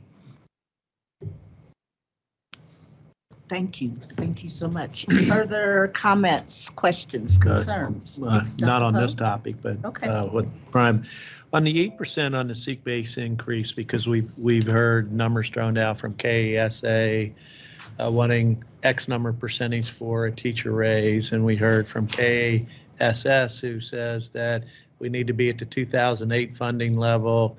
So what does the 8% seek base amount, where does that fall in between any of those? I don't know where it falls exactly. I think we arrived at the 8%. I'm going to look at the commissioner, make sure I get this right, but I think that's mostly an inflationary number. Mm-hmm. So I'm not sure where it falls in between the other K groups recommendations. Yeah. From our standpoint, it's simply a reflection of the inflationary situation. So. Mm-hmm. But do we know where that, I mean, where that potentially lies within the things. I know we're looking at 8%, so if we're recommending 8%, and that's just inflationary of operational costs versus salary increases that we heard one governor proposed 10%, and we had another one propose, half of that, and we're saying 8%. Districts, what are we looking at to cover within that 8%? Those salary increases that the governor's office was talking about or not? Just where we fall when we hear from people. So we did not do a separate ABR for teacher compensation directly. We still are, part of our advocacy in increasing SEEK is to just increase SEEK for all the purposes that school districts can use that for. So they can use that for teacher compensation, they can use it for all compensation, Right. or lots of other things as well. So I just didn't know if we had a projection, if 8% was bringing in, if it's for, $32 per student, would that even come close to covering any type of percent? I know it's for everything, but even if they just strictly use that for compensation purposes to meet the mandates of the governor, would 8% even get them there? Is what I guess is my question. I don't even think it does. we can probably we can probably run that Because through to the see. biggest question that we were getting there is how are we going to, depending on where the legislature comes into play, if it was between the 5,000 proposal or the 10,000 proposal, how are we going to fund either one of those two? And if we're just asking for 8% and it doesn't come close to even funding the lowest one, we're leaving the school districts out there on a limb to be able to meet any type of mandate that comes out on salaries. Well, I guess. I think that any mandate that would come out either from the governor's recommended, because the governor has been very public in what he is saying, that's a different number than what we have proposed. So, and the different K groups that are also advocating for that, and even some of the discussions we've heard at the General Assembly about that dollar amount. We're trying to raise SEEK. That's what we're trying to do. So it's not specifically tied to compensation. Right. We're letting those other interested parties push that conversation on the compensation piece. But as we see those things becoming more concrete, that doesn't mean that we can't, kind of come back to the table and rally for different numbers, different percentages. And we've been asked by all those entities to run numbers. Right. That's what I mean. Yes, we've been asked to run numbers based upon minimum salaries, start pay for teachers, what would it take for a certain percentage for all staff at school districts. So we've probably run 20 different models of what that looks like. So we are ready and willing to be available and assist when we get into the legislative session and we start hearing something that might be a little more concrete. That's something that we've talked with all the legislators about as we've met, to say, basically, we're here. Once you all start down the path of whatever number you're deciding on, we'd like to be here at the table to help you with that, to make sure that their intentions line up with the dollar amount that they're actually providing. The worst case scenario is a mandate that says do this with not enough money to support it. So we've been frequently in conversations to say, please don't mandate anything that we don't have a really firm understanding of your intentions, whoever is proposing it, so that we can run that number for them and be prepared that they're really getting the right number. Okay, that answers it. Thanks. Yeah. Imagine mandating something that isn't. It happens. I have one other question too. On the AP, you had AP flexible funding there. What do you actually mean on AP flexible funding? Or does that have any opportunities? Always heard from others, why not ask for some money for districts for dual credit? They're paying for dual credit opportunities. The state will say, well, you're getting your SEEK funds for that. Well, you could use your SEEK funds for AP if you wanted to. But we also have a separate pool for AP, but we don't have any separate pool for dual credit. All right, so I'll tackle these two at a time, or one at a time. Okay. So the AP language, and I know Mickey's still here or not. I think the intent is to provide a little flexibility for the money that's already appropriated for these tests, for the money that's not actually spent on the exams themselves, to use that money for supports for either teachers or students taking the exam. So either students or teachers, with the goal of obviously raising test scores, better preparing students. So just a little more flexibility there. And then that language also would allow those funds to roll over and not expire at the end of the fiscal year. So fairly minor changes, but I think ones that are important. The dual credit. Going back to my prior life, most of the dual credit I believe should be covered by one of the two scholarships. So there's two separate dual credit scholarships that are available for students. So in the last budget, I believe 12 courses. I'm trying to remember all off the top of my head. I believe that it upped the number of courses to 12 for the combined number of courses that students can take. So unless students are taking more than that, I don't think there should be a cost to districts. There's not. They can apply for 2 work-ready scholarships that will get them for dual credit through that. And then there's like a college. So there's work-ready dual credit scholarship, and then there's a dual credit scholarship. So two separate they scholarships. could potentially use 4 scholarships in a school year. Yeah. In the last, And but it's in the not 20 from in the the district. in the 2022 budget, up the total number of scholarships to 12, or the total number of courses to 12, from 10 to 12. So unless students are taking beyond that, I don't think the district should be paying anything. Okay, but And I reserve the right in a lot to of follow up. places And they do, but that, Yeah. okay, that answers it. So they can get 12, up to 12 paid for within a particular Credit year. hours. Credit So, hours. Other questions about the legislative priorities? Thank you, Byron, for coming in. Thank you, Brian.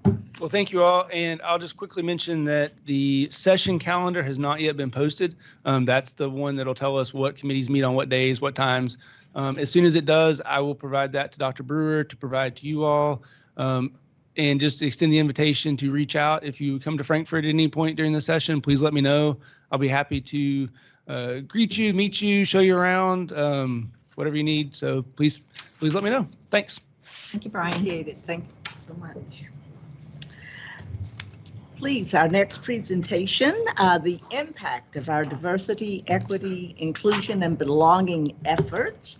We'd like to invite Dr. Thomas Woods Tucker to the table, our Deputy Commissioner and Chief Equity Officer. And you're bringing colleagues with you. I have 2 colleagues, 2 friends with me. And I'll let them introduce themselves.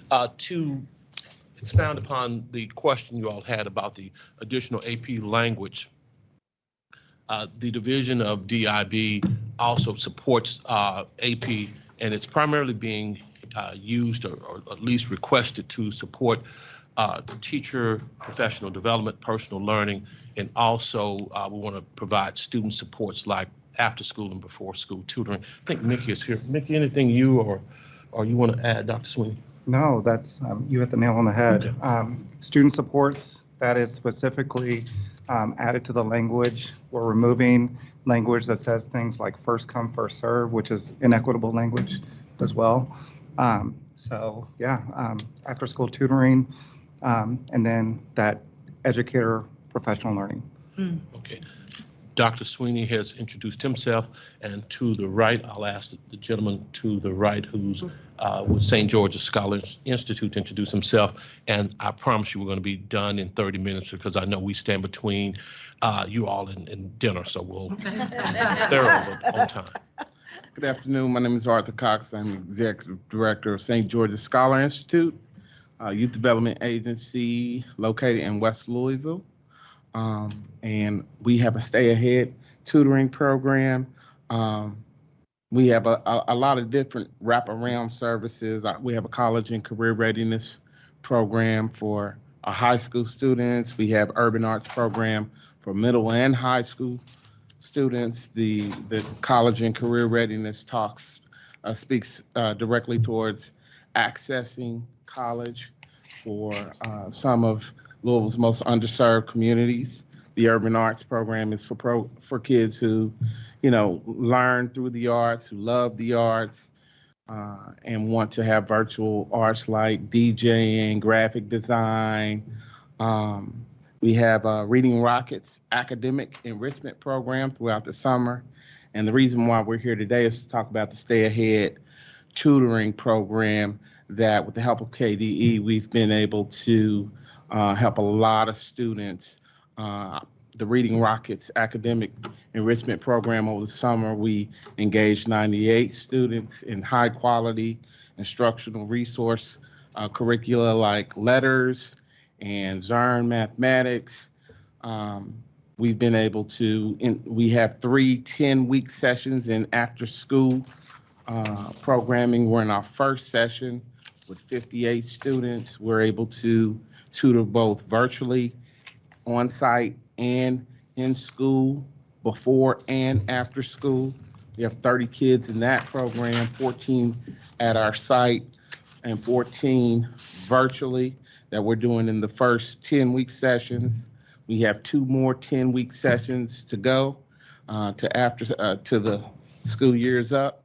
So all this would not be, possible without the help of KDE. When we ran an NTI hub during COVID twice, we seen kids that were 100 assignments behind, 40 assignments behind. We knew that this was going to be a problem, and our tutoring we had to scale our tutoring. And, partnering with KDE and Dr. Tucker has helped us to serve many more kids, and we look forward to continuing to do so. So thank you, Dr. Tucker. Thank you. I may ask you to comment a little later as we go through the program. Thank you. Next slide, please. As you all recall, our mission, I won't spend much time reading that. The key thing here is that each student and educator in Kentucky feels a sense of belonging. We added belonging to DEI because ultimately, whether you agree with DEI or not, ultimately, each student and each staff here in Kentucky and across this great country of ours should have some sense of belonging. Then also our mission, and these words that make up our mission go beyond just platitudes. It's to create and deepen a partnership to remove long-standing barriers to equity by providing supports with an equity lens, elevating student voices, again, a high priority of the Kentucky Board of Education, and also ensuring that each student has a voice, each staff member has a voice in their communities. Next slide, please. You just heard a little bit about moving from just talking about our vision to actualizing our vision, and it's really about all students and staff feeling this sense of belonging and creating a culture that is both healing, a culture where we put an emphasis on students and staff social emotional learning, and we want to always fill students' invisible backpacks with positive childhood experiences. Next slide, please. Next slide, please. Sorry.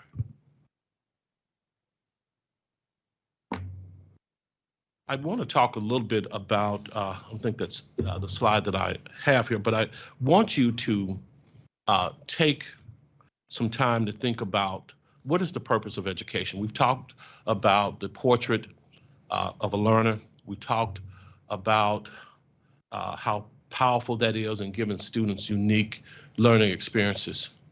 But over and beyond that, when you sent your child to school, or your grandchild, or someone that you cared about to school, or even when you went to school, what was the most important thing you wanted the school to do? The first and most important thing?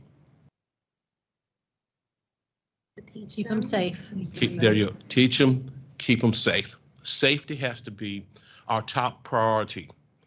We talk about, addressing issues regarding medical emergencies, fire drills, safety drills. As a matter of fact, KRS 158.162 really gives school districts and the board members guidance in terms of how to address those things, because it's about safety. KRS 158.110 addresses transportation. Many of you heard, and unfortunately across the river in Ohio, there was a terrible bus accident. And it was a very unfortunate situation. But all those folks and kids were able to be saved because there are policies in place to help prevent and address those things when they do happen. And so whether we call this diversity, equity, inclusion, or diversity, equity, inclusion, and belonging, it really doesn't mean anything. It's all about safety, about keeping our kids safe. And as you all know, I've had quite a few conversations with members of the General Assembly, and many of them have been supportive of this work, and many of them have raised some concerns about this work. But I can tell you what we all have in common, whether we disagree or not. Everyone here wants to keep kids safe. So I don't really care, or my team cares about what we call this, as long as we're keeping kids safe. And I again applaud the work of the Kentucky Board of Education in your resolution to help keep all kids safe. Next slide, please.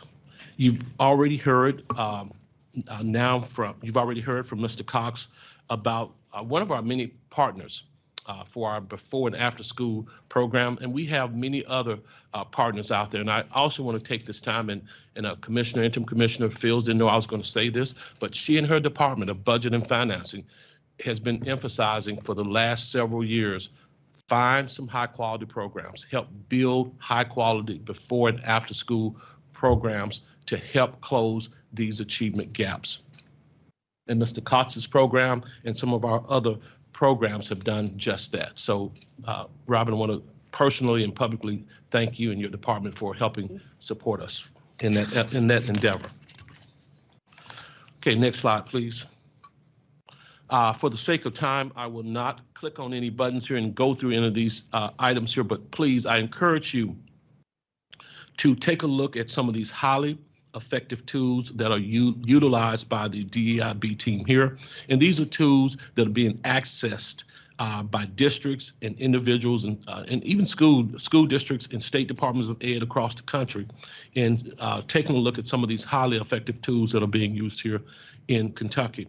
We have our equity dashboard and our problem solving analysis, which is a huge game changer. This gives our folks in our districts a real-time look at some of the inequities that may exist, whether it's use of resources, meaning teachers, or even students not having access to certain classes, expulsions, absenteeism. Our folks have this firsthand, and with the just great knowledge and forethought of our Office of Education Technology and previous boards, having one information system helps this dashboard provide information in real time.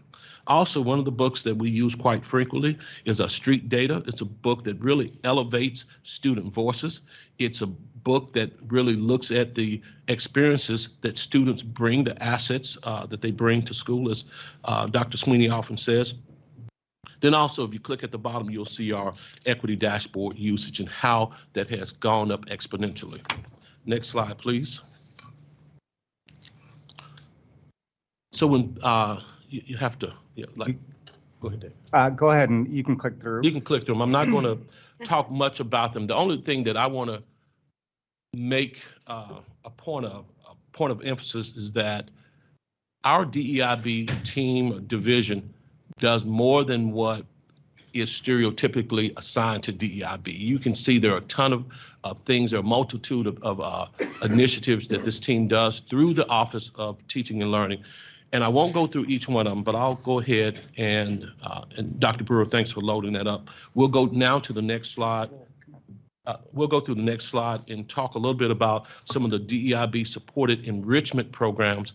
And Dr. Sweeney, after I make some points about this, please jump in, okay? Yes, sir. We've also, with the assistance of former Commissioner Glass We have expanded the Governor School of Arts program from one campus to 2 campuses, serving over 570 students from 147 Kentucky school districts in the summer of 2023, the largest number of students served in the history of the Commonwealth. The Governor's Scholars Program served 120 Kentucky school districts in the summer of 22, serving over 1,000 students in each of the previous 3 years, including this year, 21, 22, and 23. We've added approximately 30 new students with the goal of providing equitable opportunities for historically underserved students, and particularly students from high poverty areas. So we're really excited about that, to diversify that. And then we're also working with another partner, the National Center for Family Learning, which will serve 100 students in Jefferson County and Fayette County Public Schools. We were fortunate, again, with then Commissioner Glass to provide $75,000 in additional support for the Governor's Scholars Program. Anything you want to add, Daniel?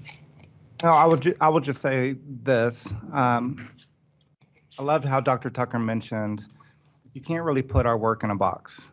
You know, you can't put DEIB in a box. You'll see that 18 different school districts have received grants for calming spaces to help their students emotionally regulate. You'll see that we've got an SEL implementation guide that we've worked with our regional cooperatives on for the state of Kentucky. We have 3 communities of practice, which include members of each office within our agency. It includes district DEIB folks, and then regional educational cooperative coordinators.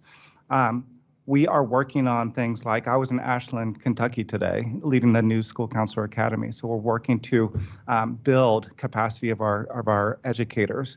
Yesterday, we had a school-based mental health provider statewide cadre with over 330 educators that were school social workers, school psychologists, FRISCs, and school counselors, talking about how we can work together and how we can provide optimal support for our students.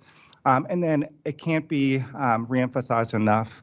You know, I think we could all agree that art is a universal language, and the fact that now we have doubled the size of the Governor's School for the Arts program is incredible. We've added over 30 spots for Governor Scholar program, and they're looking specifically at historically underrepresented students, whether that means impoverished students, multilingual students, neurodiverse students, students of color, et cetera. So we have a lot of things that are going on. We're providing we are over the graduation requirements, the early graduation programs, and the individual learning plans as well. So really exciting work coming out of this office that I hope you value. Okay, let's move on to the. Can I ask a question? Oh, absolutely. Chair. Sure. Okay, with the recent things that we've seen at the Supreme Court level and all that others, going back to your question, how do we accomplish what you're saying without falling into a situation, a quota situations like the post-secondaries did, that somebody would come back and say, well, you can't do it based on that. So how do we increase those numbers and stay within those parameters? We are actually working on those particular strategies as we prepare for the ending of these funds. One thing that I get quite a bit when I do meet with legislators, Thomas, we believe in this work, but what are you going to do when the money runs out?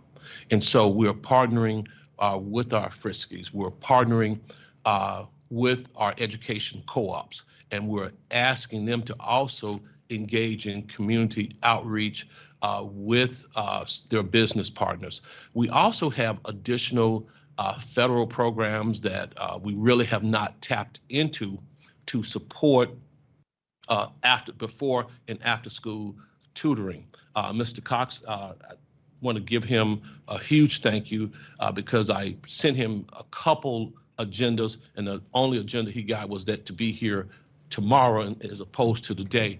And he was in a meeting actually with one of his biggest providers. So community outreach and working with people who believe in this work, who believe in sustainability, will be key going forward. And then also looking at our budgetary priorities. A lot of us are visual learners. What you see before you is a quick graph of some of the major programs that are supported by the DEIB team. Okay, let's move on to the next slide. This work cannot be, and I heard, that was one of the first things that I heard in October and November of 2020 when I accepted this position, was that when we talked, and I presented maybe a month then and a month or two later, that this work cannot just be the work of the Kentucky Board of Education. It has to be embraced across the Commonwealth. We were fortunate to have 8 DEIB coordinators at each one of our co-ops. And again, we talk about sustainability, and I'm proud of the work of the leaders of several of those co-ops who have done cross-training, who've allowed their DEIB coordinators to work in various areas, become really skilled at portrait of a learner, especially those co-ops with the who have received grant money. So they're working alongside portrait of a learner. They're working alongside of high school graduation initiatives. They're working to further propel career and technical education at various co-ops. But we're lucky to have 8 regional cooperatives, and those coordinators work with staff throughout the entire Commonwealth. But I also want to give thanks to 15 independent school districts that have DEIB people and who are appreciative of the work that these folks are doing in their independent school districts across the Commonwealth. As in regards to our coaching with our cooperative, ed cooperatives folks, and I'll go through rather quickly. First quarter, July through September, we had 106 trainings, 4,711 participants. Number of unique districts each quarter. We'll go first quarter, 85, second quarter, 42, third quarter, 76, fourth quarter, 43. Year to date, from 22 to 23, that's a 117% increase. Percent of participating districts, year to date, we've gone from 49% to 68% of our 171 school districts in the Commonwealth participating. 85 unique districts have signed on or are participating in some shape, form, or fashion with the equity playbook. Next page, please. I'm going to give some quick statistics here. We've had a conversation, Board Member Poe asked a question about AP exams.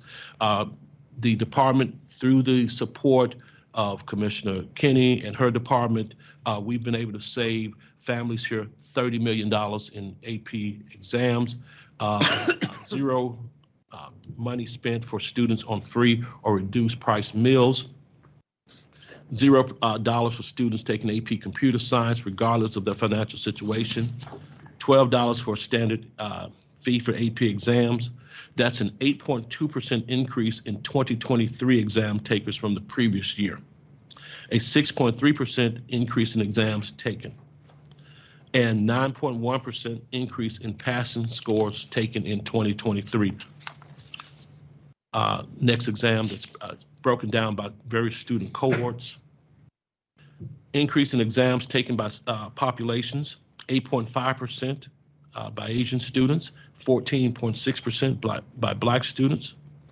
That's a 24.8% increase. 26.8% by Hispanic or Latino students. And that's a 35.5% increase in the number of scores of students scoring 3, 4, and 5. And as I said earlier, students scoring 3, 4, and 5, that's a 24.8% increase by African American students, 9.8% increase by Asian students, 7% increase by white students, and 11.7% increase by 2 or more races. 2 findings here. If you remove the financial barrier, you'll have more students taking these exams.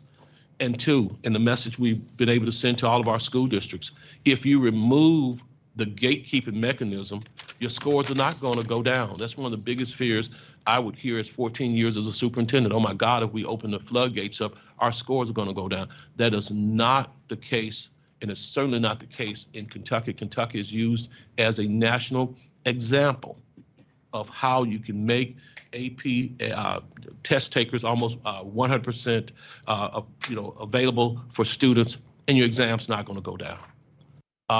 When you look at the size of Kentucky, we're #1 in the country in terms of increases in scores. Okay, next slide, please. Can I ask another question? Sure. I'm sorry. Recently, there was a report, that the Washington Post, one of them did, about on AP and the number of students taking AP for those. I saw the increased credit that we received, and that's great. Do you know how much that we're spending per se on AP, but not awarded credit? What are we doing, based on the numbers increasing? So is that a gap that's decreasing and basically we're getting more bang for our buck by those? That's correct. Increasing? We're now getting, as we increase spending on AP, and we're seeing more students, as you've seen from the graph, of students receiving a passing score of 3, 4, 5. So you're getting a great bang for your buck. Damien, I know you recently had a conversation. Sure. Yeah. So I think your question goes to exposure, and more students are exposed. Research says that students that don't even receive that qualifying score of 3, 4, and 5, as long as they're exposed to and they have access to those courses, their post-secondary opportunities increase.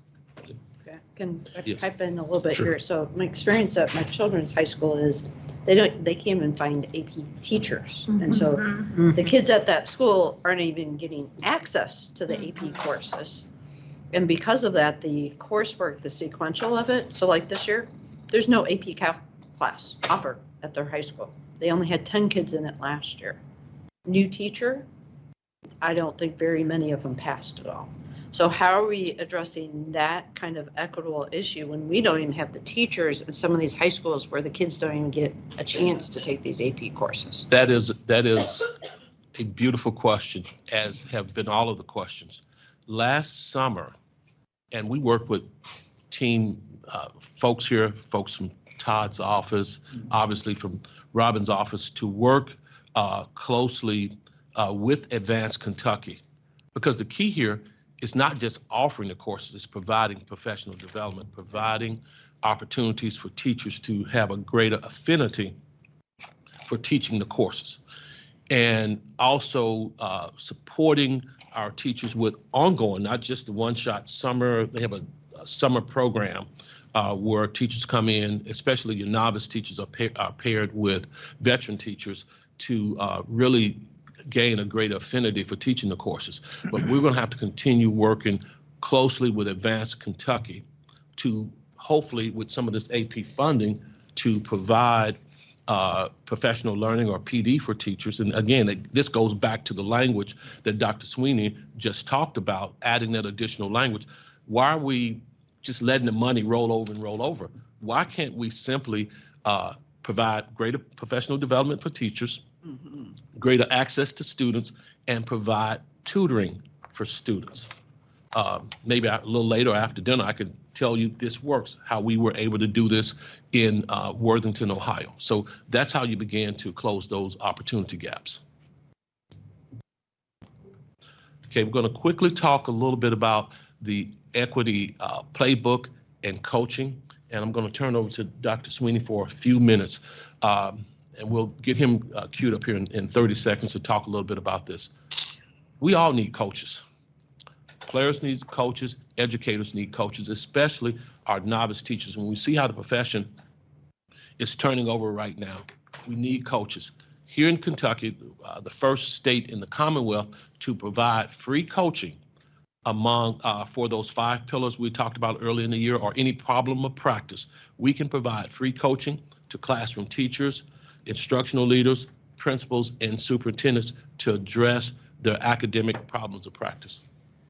Yeah, thank you, Dr. Tucker. So hopefully you all are getting excited you just saw the incredible numbers from regarding AP. You just saw that we are increasing not only the scores, the qualifying scores, but the number of participants, and they're from many marginalized groups. So hopefully that's really exciting to you. I want to go back just a second. 26% of educators in Kentucky do not feel favorable regarding the emotional well-being of their colleagues. 36% do not feel favorable about their own emotional well-being. So all of this work goes back to creating safety and creating that sense of belonging that Dr. Tucker mentioned. Now let's get back to the equity playbook. You all have been speaking quite a bit today about the power of conversation, right? I was recently with Dr. Tucker at a conference, and we talked about this feeling. Have you ever been, it can be a sermon, it can be a class, but where you feel like that person that is speaking directly to you? Have you ever had that feeling? That's what coaching is, right? For the first time in a long time, you get professional learning directed specific to you and your needs. That is what executive personalized coaching is. It's you sitting across the table from another individual who's simply focused on you. And right now we have 352 educators in Kentucky, right? As Dr. Tucker mentioned, again, this should be something that we're like jumping up and down. We're the first state in the country to offer this, according to Ed Week, right? So let's take a scenario. If a school leader is seeking to improve student attendance. Absenteeism. Right, so we've got chronically absent students. We know that this is a pervasive issue across the Commonwealth. So if that was the issue, our school leader would say, or our coach would ask our school leader, all right, where do you think your school is in tackling this issue, this problem of practice? And our school leader may say, well, we're just kind of beginning to explore it, or we're just starting to look for root causes. The coach would then say, all right, I want to help you not only look for root causes, but I want to figure out what our actionable steps are going to be in order to right this ship, right? So we're going to try some different things.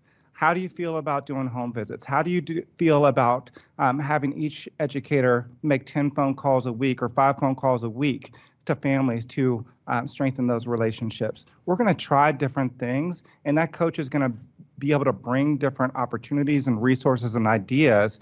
They're going to be able to pull that out of those educators so they can make plays based on the needs of their school. Thank you. Next slide, please. I'm going to quickly break down that number for this year, that 352, 134 teachers participating. This is where the action is happening in the classroom. 147 district leaders, instructional coaches, assistant principals, 71 instructional coaches and counselors, 147 district school leaders, central office staff, building principals, etc.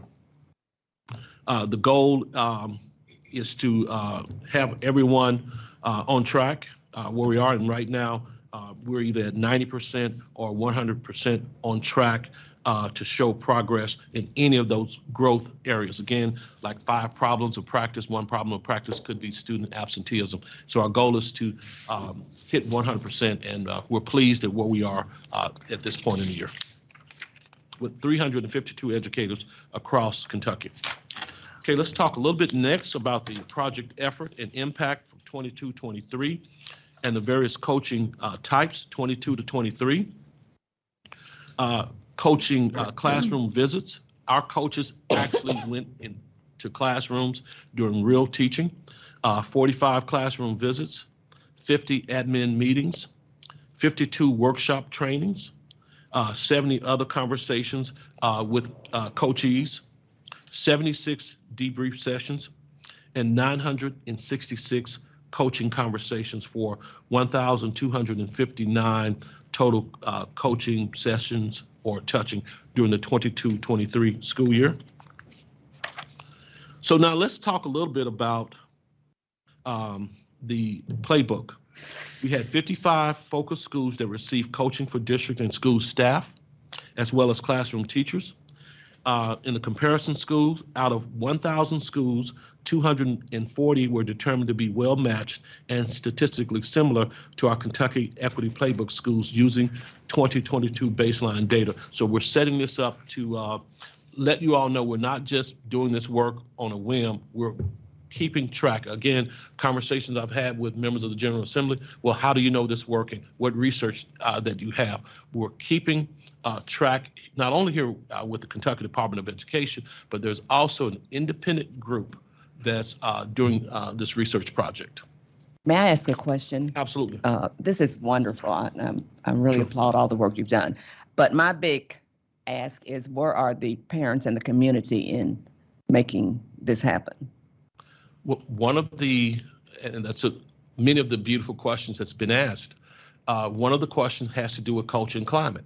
Mm-hmm. And again, Kentucky is a locally controlled state. We're not going into school districts saying you will do this. Those school districts that said we need to work more on parent and community engagement. That's a problem of practice. A person comes in, a coach comes in with research-based, statistically proven methods to help that particular school increase parental and community involvement. Butler County did that exact thing. Their superintendent said, we want our leadership team to be coached as a team, and we want to focus on parent and family engagement as our problem of practice. So they have different educators throughout their district getting coached on improving that. Are the data twos and the equity playbook available to grassroots initiatives that are working on, that have after-school tutoring programs, et cetera? And I can name two for you right off the bat that I'm familiar with. Oh, absolutely. Our data is open source. People are now, we don't ask them to start coaching or using the equity dashboard without the appropriate professional learning. We do have that there, but folks across the country and internationally are going to our website, seeing some of the things that are happening here in Kentucky. I want to jump now to some of the key findings.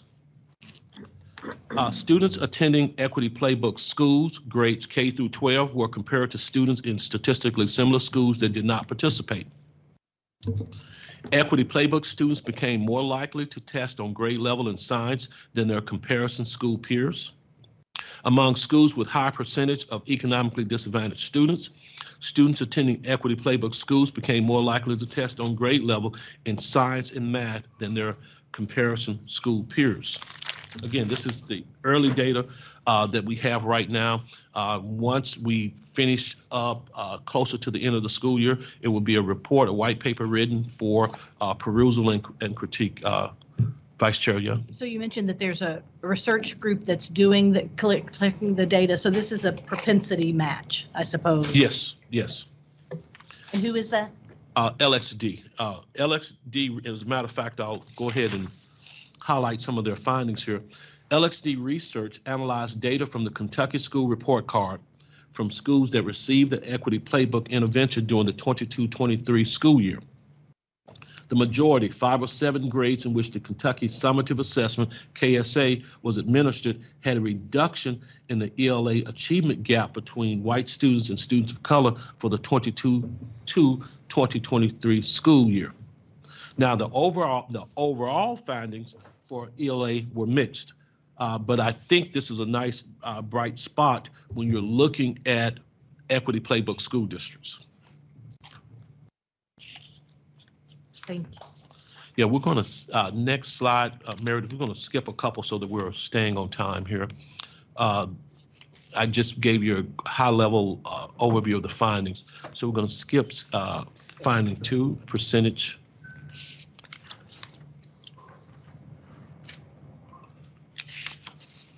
Meredith is just outstanding. How does she know I was going to go to there? She's great.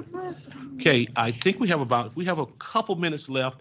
I want to indulge you all in 2 minutes, was it 2 minutes and 23 seconds, to give you an overview of what this Equity Playbook looks like. Yes. And the promising findings, just to reiterate, we are seeing promising data showing a positive impact for schools that have been part of the Equity Playbook. They have higher scores in math, science, and English, to put it plainly. Yes. That's the promising data that Dr. Tucker just mentioned. Excellent. Is there a video? Yes. Yeah. Oh, there's a video. Yeah, we're going to take 2 minutes and 2 seconds and play the video. It's really good to have this update. Are there comments, questions? issues of concern? If we wanted to know more about this program or to talk with some of the coaches, is that a possibility? Talk with you and arrange that? Talk with me, Dr. Sweeney, absolutely. An encouraging way to end the day. Yeah, it really is. And, you know, the last slide in the pack in the, you'll see the email addresses. It is encouraging. And we will, hopefully, you will be packaging this to make sure that various audiences have access to this information, because the impact is definitely there and definitely worth shouting about. Yeah. As I tiptoe out for an event, just to Commissioner Kinney and Deputy Commissioner Woods Tucker, I applaud, as always, the agency's intentionality around the empirical research on the work. And that's going to help us make this work more trusted and more pervasive as you continue. And I didn't know that these studies were underway, but I really would love to dig into the data, Damien, as much as you're able to provide, just to we've got to shot it from the mountaintops. So. Yeah. One of the things, and you may already have on the dashboard that don't know, but one of the big topics that we were talking about were the other month were the scores in relationship to the underrepresented minority populations in reading and in math. Are we tracking those that we're working with in those categories? I know we saw AP, but are we seeing third grade reading and math improve in those districts that we're working with? And in the future, could you report that out if you have it or whatever? Because that's where I'm really interested in, is increasing that number of third grade African American and Latino students reading on grade level. Yeah, and I think you've heard other folks in OTL talk about the Letters program. Mr. Cox just mentioned it. I think once we continue to have this focus on the science of reading, or whatever we call it, you're going to see many of those results change. And also, this again, I don't have a big, a big passion for whatever we call this work. Those letters mean absolutely nothing to me. But what I do believe is we continue to reflect on our practice, and continue to deepen our belief that every student can learn and learn better than what they are. We're going to be fine here in Kentucky. We have the brightest people and the best resources in this country. Yeah, I mean, I don't disagree with any of that, but it's, we've been in this, I just think we need to continue the highlight for those that's working as part of the equity playbook. Right. If they're increasing at a more rapid pace than the others, that should be more incentive reason to jump over there. Absolutely. That's why we're really excited, and not to confound the data that's coming in from this independent study, independent of KBE, independent of Engage to Learn, our partner, to see what this really is going to look like when we compare the equity playbook districts, the treatment districts, with the placebo districts, if you will, that did not participate at all in the equity playbook. So that's going to be really fascinating when this story does come out. Yeah. Thanks. Wow. Well, let me just say, you've come a long way. You've brought us a long way with you, and we're still with you and looking forward to being informed as to what our next steps will be. We've had a really substantive, productive meeting. We will reconvene tomorrow at 9 a.m. At this time, though, I'd like to entertain a motion to adjourn. So wait. Steve, thank you very much. Is there a second? Can't get that out as fast as you I know, you guys ready? Don't make it. She looked right at We me. do have a motion and a second. I'll call the question. All those in favor of adjournment, please say aye. Aye. All those opposed, say aye. We will adjourn until in the morning. Thank you so much.